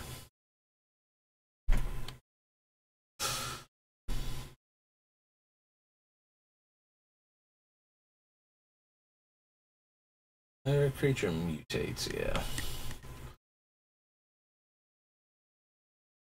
It's a human token, Divine Arrow, not cycling. Magistrate's obnoxious, stops the other players from playing their commanders while it's in play, but that's about it. It does slow other players down, but I don't think that's anything our deck super needs right now.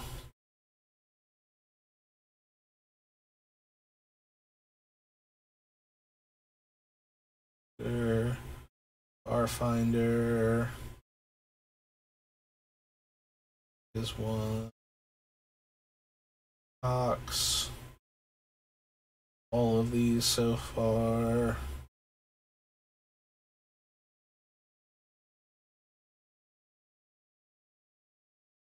Yeah, there weren't a ton of artifacts for this set. Like, even some of the colorless creatures were just colorless creatures that weren't Eldrazi, so they just go into any deck. Whenever this creature attacks, creatures you control get +X/+X, where X is the number of times this creature has mutated. Yeah, that's the big problem for trying to do any of the mutate stuff, is we can make the thing bigger, potentially, but then we set its base power and toughness to 1, so that doesn't help anything. So yeah, I have to imagine we're going to have trouble finding a mutant creature that we would actually want to run.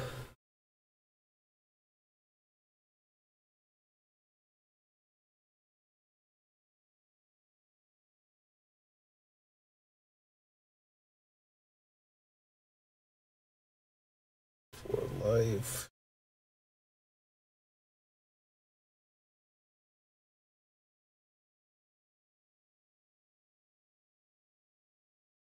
Can't run any of the Mythos because we don't have enough colors.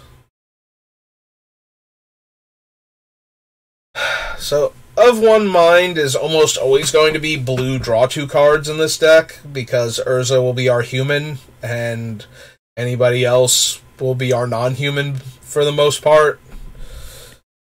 That being said, I don't think we need that.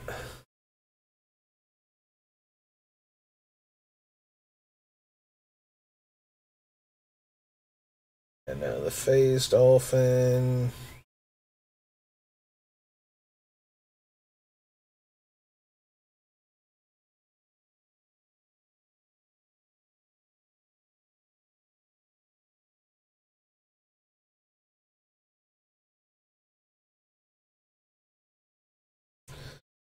Yeah, the mutate trick does work, but I did not remember that there were basically no creatures. Okay, there we go. We finally found one where mutating onto a thing would give it the ability also. Like, we found one where it doesn't care if it was mutated or not, it gets to do the thing. But, yeah, most of them have been, when this creature mutates, do something. And I don't know that giving the creature the Shadow Mage Infiltrator card draw trigger is going to be what we want to do. Like, it is an option, yes, but lots of things were options.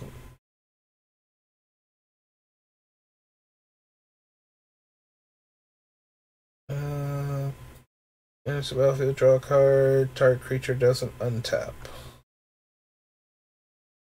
Nope. Nope. No.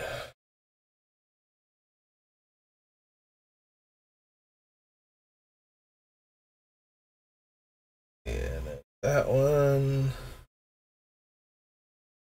Tap an untapped creature you control. Exile target tapped creature. Put a +1/+1 counter on the creature you tap to pay the additional cost.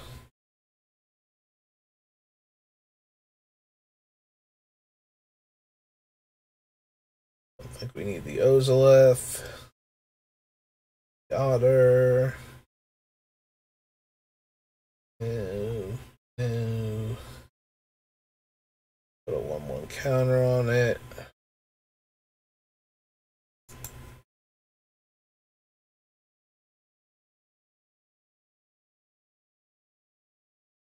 Your choice of a flying counter or a hexproof counter. Flying counters, flickers a bunch of stuff, and the crystals that we can't run.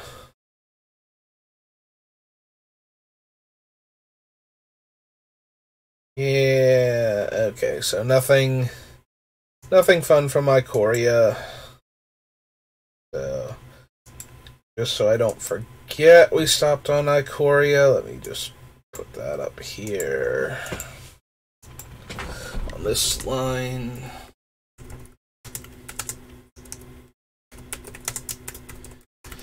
But yeah, I think that's going to do it for me today. Still not feeling 100% better from the past couple days, but feeling, it'd be nice if one of these times when I turn on the stream I was feeling 100% or hadn't had anything weird or unpleasant happen in the past, 5 days. That'd be nice. It's whatever. Stretch here. So yeah, it's going to do it for me today. We're getting close to the end, though, so we should be done with Urza probably by the time we have the full spoiler up for Phyrexia All is One, or All Will Be One. I have seen the spoilers. Almost every rare in the set has been spoiled already.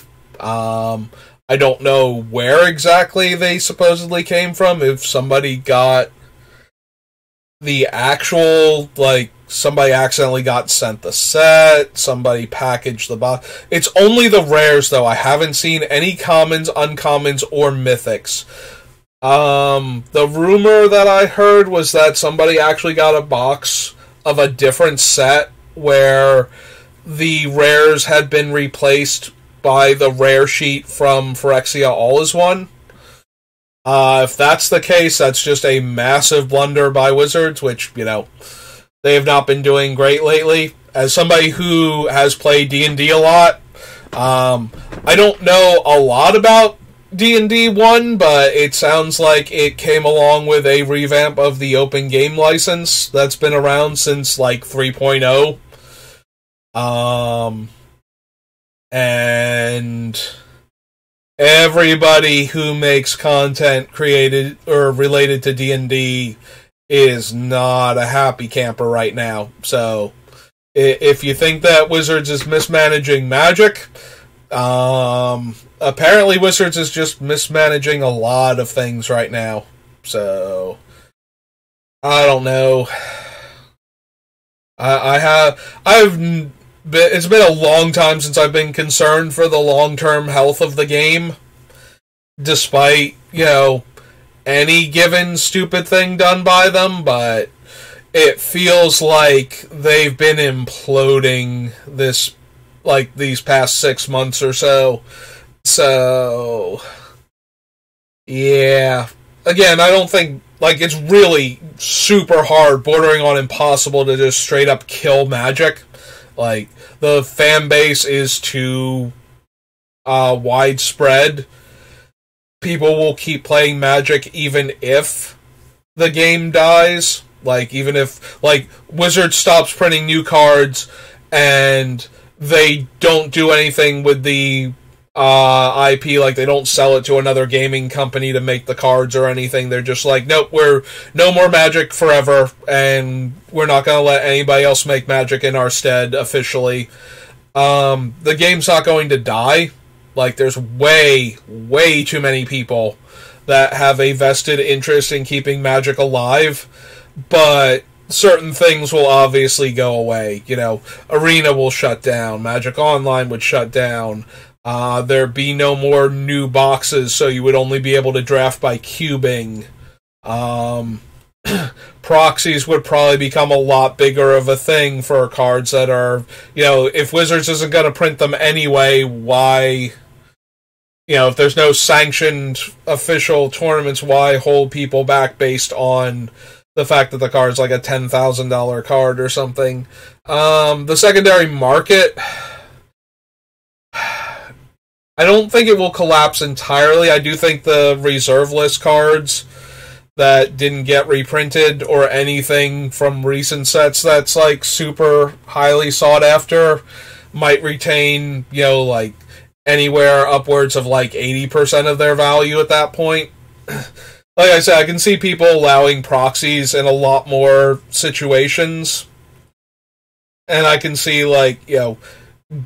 quote-unquote good proxies, ones that are very difficult to tell apart from the original without, looking at them under a microscope. Even a jeweler's loop isn't going to help you much. Type of deal, because there are some out there that are obnoxiously hard to tell apart from what I've seen. But, yeah, I don't think Magic will ever die because of that, but it would take a serious hit, and I think they are trending towards that a lot harder than they ever have been, which is impressively bad because Magic is super resilient. Things that should have killed it a dozen times over have failed, so. But yeah, the company managing to hemorrhage enough money on it and not making the bank that they thought they would. Also, I'm amazed at how much money they actually make from Magic. It's Hasbro. They have, every toy license under the sun that I can think of. I'm genuinely shocked that Magic is, the thing for them, as opposed to one of the things. I knew Magic was important to them, but I did not think that Magic was basically their main tentpole.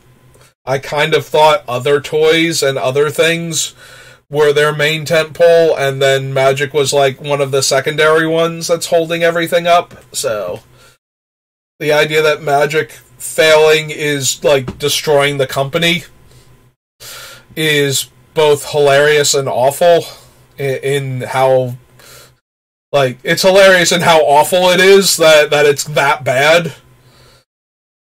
Yeah, I've not agreed with a lot of the things that Wizards has done with Magic. I hate Universes Beyond. I hate Alchemy. I did not care for several other things, like the Secret Lairs have been way too much and too often. For a while, I actually was getting literally every single foil Secret Lair that they released. And when they didn't do a foil of the set, I would do the non-foil version.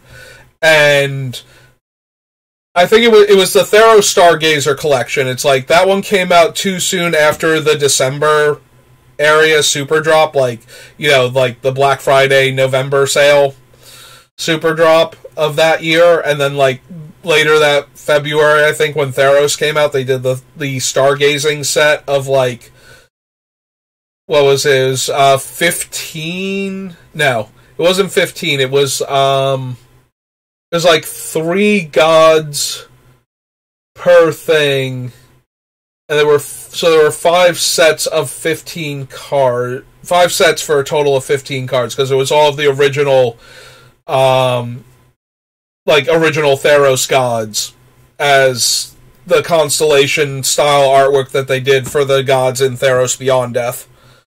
So you could get all of them like that. And that was, like, very expensive to get all of them foiled. Like, I was kind of tempted to just get the Mogus one, because Mogus is one of my favorite commanders, and I wanted to have him.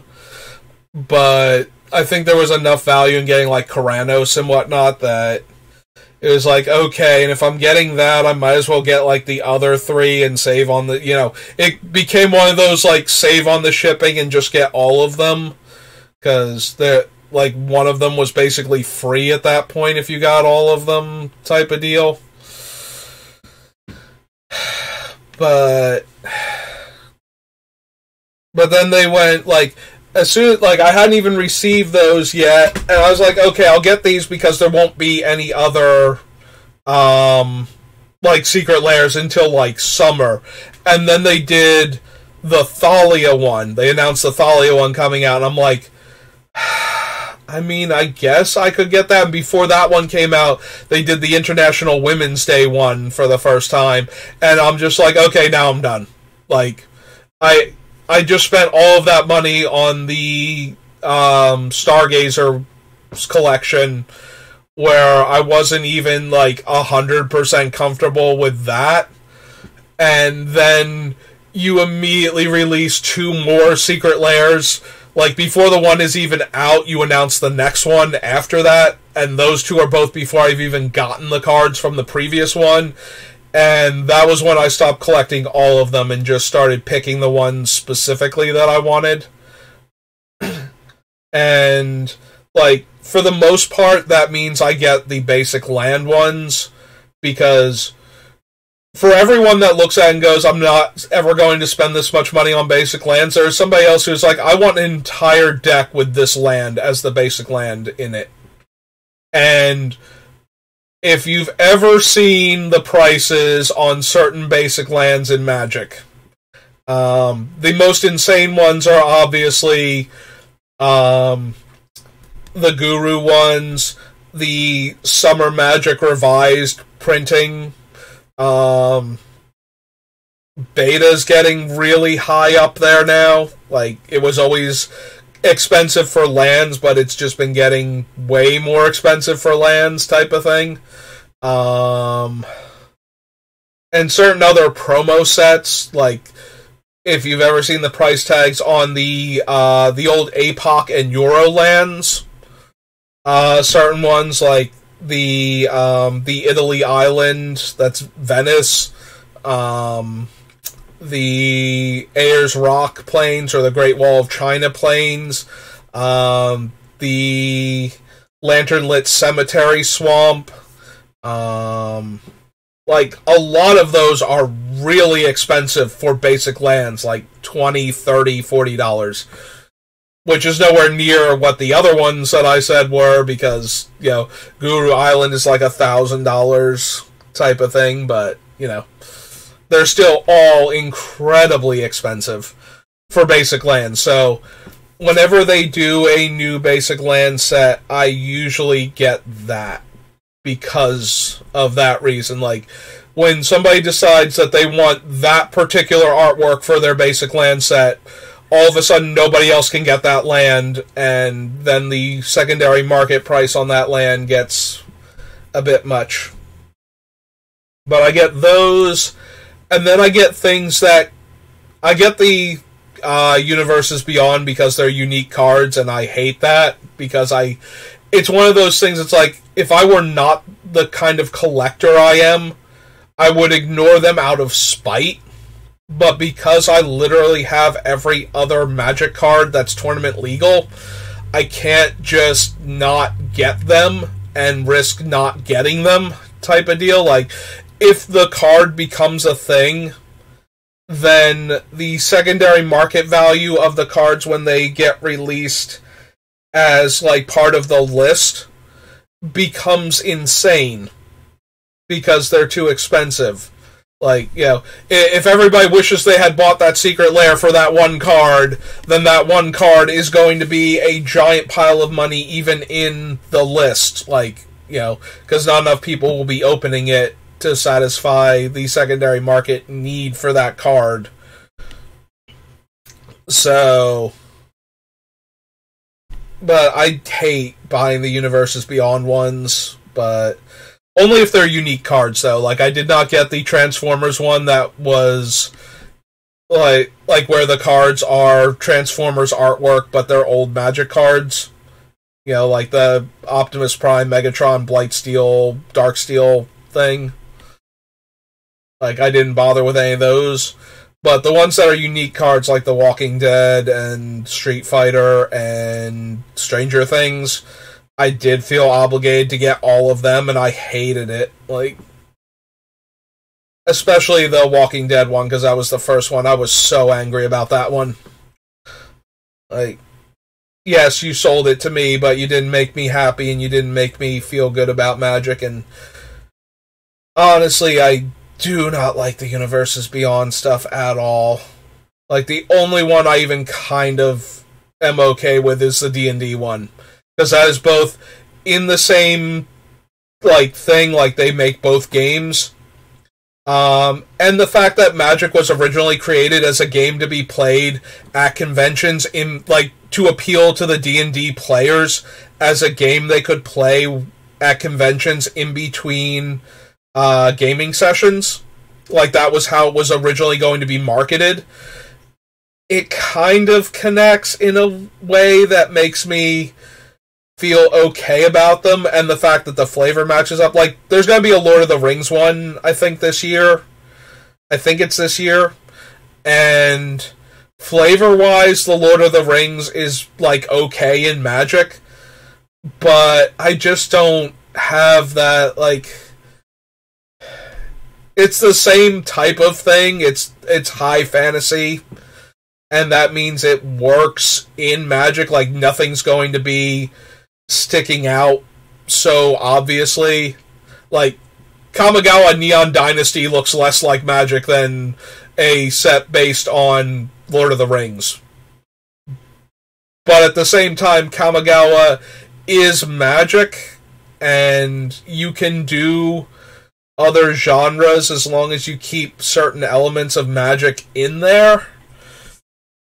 It's when you start doing things that aren't Magic as Magic cards, it's the other IPs that really start to get to me after a while. Like, I think D&D is the line, and for some people even that's across the line, and I can understand that, but I think everything else, like the Warhammer and the Secret Lairs, and even... like I said, even the Lord of the Rings is, like on very squarely on the other side of that line, and then how far across that line varies depending on what it is. Like, I feel like everything that's like modern Earth, like Stranger Things and Walking Dead, it is kind of like way across that line. Things that are like, you know, space fantasy, like Warhammer, are across that line. Street Fighter's kind of there too, maybe closer to the more modern sets, even though they're all just martial artists, so that kind of keeps them closer to the fantasy sci-fi, you know, elements, rather than just the modern thing with some fantasy elements mixed in. And then the high fantasy stuff that isn't magic is like the closest to the line. But yeah, I just do not like Universes Beyond as a concept. And like, they announced they were going to do one with Final Fantasy. I love Final Fantasy. Like, Final Fantasy, like, I start off with Dragon. I was about to say Dragon Warrior, because Dragon Quest used to be called Dragon Warrior in the West. I start off with Dragon Warrior 1 on the NES. So, that was my first JRPG game ever. So, I played a bunch of those, and then when I got the Super Nintendo, because I didn't play Final Fantasy 1 until afterwards, but I got the Super Nintendo, and I got Final Fantasy 4, which was Final Fantasy 2 in the West. And I loved that game. Like, that was everything I wanted from the Dragon Warrior games on the Super Nintendo. So I went back and played Final Fantasy 1 on the Nintendo, and then Final Fantasy 6 came out, which is 3 in the West, and that is still one of my favorite Final Fantasy games ever. It fights really hard with 7 to be my favorite, because I did love 7 to death and back also. And I think if Final Fantasy 6 had been made during the PlayStation 1 era, like, if you swap 6 and 9, if I played 9 as like a 16-bit sprite game, basically, and 6 as the PlayStation 1 era with the, like, towards the end of the PlayStation 1 era, I think 6 would be my favorite Final Fantasy game ever. Like, I think it would have blown 7 away at that point, because it would have had the graphics and the things to work. Some of the things they did in 6 as a 16-bit game are so impressive for what they had to work with, that I think I would have loved 6. Like, if 6 was 9 and 9 was 6, I think that 6 becoming 9 would have been my favorite Final Fantasy game ever. And I think if it had the extra graphics and the ability to do the music a tiny bit better, because, oh my god, Nobuo Uematsu, he did an entire opera on a 16-bit MIDI player, and for what it is, it's amazing. Like, the quality, the opera scene in Final Fantasy VI, if you've never seen it, it is a 16-bit MIDI player, and it is an opera. It is an actual opera with story and singing, and he is doing God's work with that 16-bit MIDI player. It is amazing. And some of the other songs that he did, like with Final Fantasy VII, he was able to actually do like way more higher quality music than he was able to do before then. So things like One Winged Angel are just amazing compared to the other stuff. But with what he had to work with, Dancing Mad is absurd. Like, it is such a good boss theme. Like, Act 4 especially, because that's the part that I love, but like the rest of it is also really good, but Dancing Mad Part 4, the part where you're actually fighting Kefka, is just and it incorporates like his other themes in there and his little chiptune laugh track. that he does. Yeah, no, Final Fantasy VI is such a good Final Fantasy, and such a good game in general. Like, I enjoyed it and would rather have more games like that than any of the more recent Final Fantasies, especially like 13. 15 was okay, but 13, I did not like 13. Like, I did not enjoy it anywhere near as much as the other ones. 13.2 was a bit more of a return to form, and 13.3 was kind of whatever, and then 15 has its very good parts, but it's just mired in a lot of the modern video game problems. There's a whole lot of side quests to take up time. There's not enough story and main quest. A lot of important stuff to the story is left in DLC chapters attached to the game. Like, there's just so many problems with 15. Like, I enjoyed 15 more than 13, but not for a lack of trying, which has me worried for 16 this year a little bit. Like, everything we've seen looks good. I look forward to 16, but I do so with trepidation because Square Enix has not been doing right by a lot of its stuff lately, and the current head of Square Enix has tried very hard to dip the company's toes into, all of the stuff that I don't want to see in my games, like cryptocurrency and NFTs and things that I'm just like, no, just make a good game. Just please make a good game and stop all of this. Stop trying to turn my game into a pseudo investment in, stuff that was already questionable before now and is just kind of been falling apart lately. Like, stop trying to dump all of your funds into that and all of your resources into adding that into your games, and just sell me a game that's complete and done and I can put it in and play and enjoy, and then make DLC that goes after the game is complete and done that lets me play some more with the game and do fun stuff. That is what I want.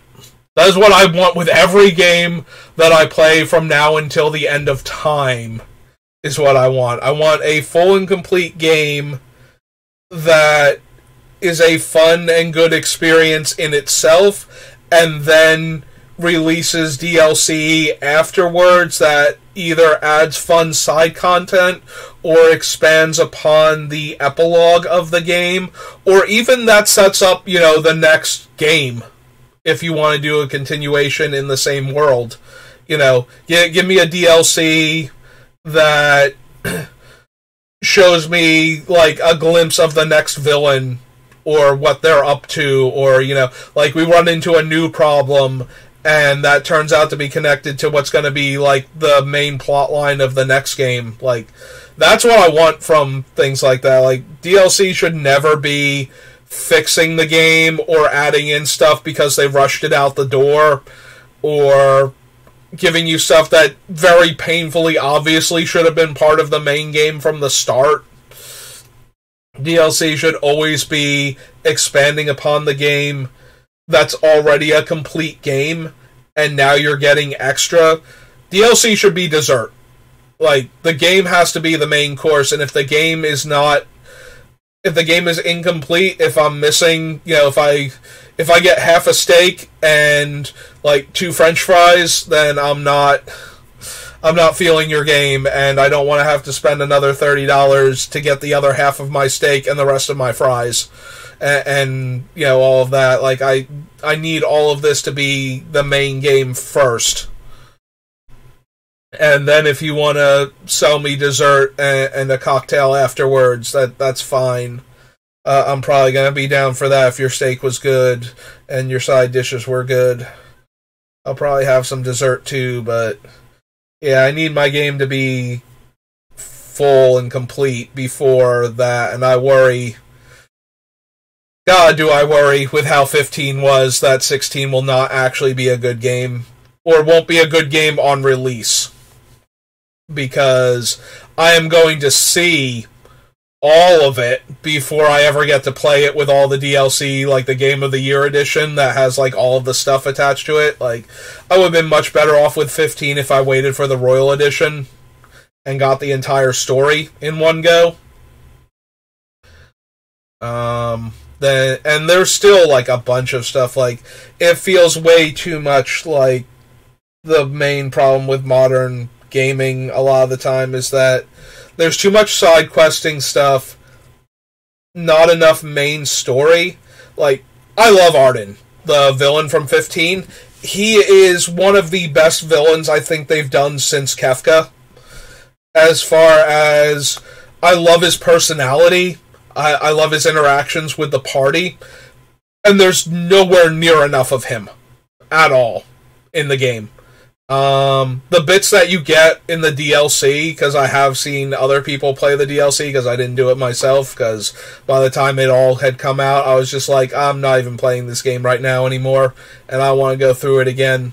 Like, the part where they show the battle at, I want to say it's Altetia, the Venice town, where you meet Leviathan, when they show that fight from Ignis's perspective, and you get the fight between Ignis and Arden, like, that part is great. Like, when he just wanders in with all the soldiers, and he, like, casually takes his hat off and rests it on one of those mechanical soldiers' heads, and then stops and, like, adjusts it at a jaunty angle before he continues the fight. Like, that kind of, like, little bits for his personality are great, and I love Arden for that.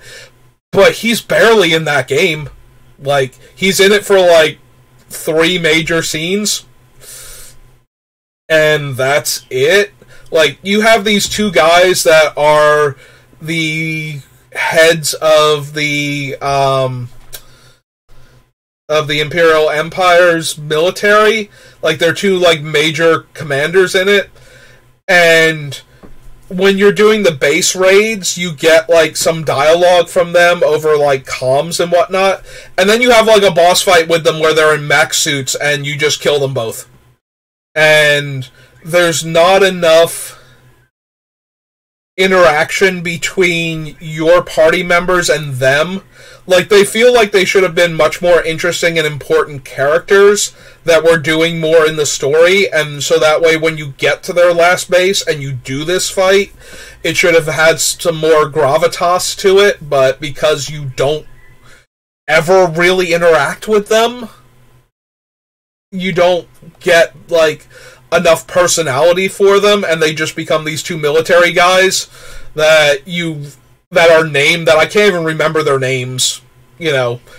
I couldn't remember their names when I was killing them. Like, I knew that they were the same guys, but, you know, I could not remember their names during the fight, let alone, or anything about them other than that they were presented as, like, 2 military officers who were, like, dangerous. So, I feel like, you know, compare that to, like, you know, you've got Kefka and General Leo and Emperor Gestalt, and Celis was working with them for a while. Like, you get personality in these characters, and then it matters when you get to the actual fight, or when something happens to them. Even though they're not, like, not all of them are main characters, you know, they have important plot points in the story. Like, General Leo from Final Fantasy VI compared to these guys, you don't even get, like, a proper fight with him. Or, Beatrix in 9. Like, every time you fight her, it's always like, oh, by the way, I have to win for story reasons, so here's my limit break move. you still get a lot of her personality throughout the game. So when she actually betrays the queen to help you, you know that this is like a huge deal for her. She was very, my country, right or wrong type of person up until now. So that personality, like, when she actually betrays the queen to protect the princess, it's that was a huge choice for her. Like, she didn't just, oh, you guys are the good guys, so I'm switching sides. It's like, no, this was long and drawn out, and I needed to see every horrible thing that my boss was doing up until this point, and it still is breaking my heart to do this type of thing. And you don't get that in like 15 for almost any of the characters, because even your own allies, you don't get enough of that if you didn't buy the DLC. Like, I don't know, it's just, I want the whole game in the game, and then I want the DLC to expand upon things, not make up for the fact that you left all of this stuff on the cutting room floor. And I worry about 16 because of that. Alright, well, I said I was going to end before, and that was like half an hour ago, before I started ranting about various companies and what they've been doing with the products that I love. So, I guess that's going to do it for me today. So, thanks for watching. I hope you enjoyed my work on Urza. If you stayed throughout the entire rant about how Wizards is being run right now, and chaining that into Square Enix, because that's another company that I love, and Wizards is doing a thing with Final Fantasy in theory for Universes Beyond that I'm not looking forward to, even if you put like an adorable Moogle or a Tonberry that I can summon into Magic. I still don't wanna. Thanks, I'm good. I prefer my Final Fantasy mixed with Disney to Magic the Gathering. Like, Magic Kingdom versus Magic the Gathering. I think I want my Square Enix mixed with Disney a bit better, rather than Magic the Gathering right now, or ever really. But yeah, that's gonna do it for me. Thanks for watching, and I'll see you next time. Have a good rest of your day.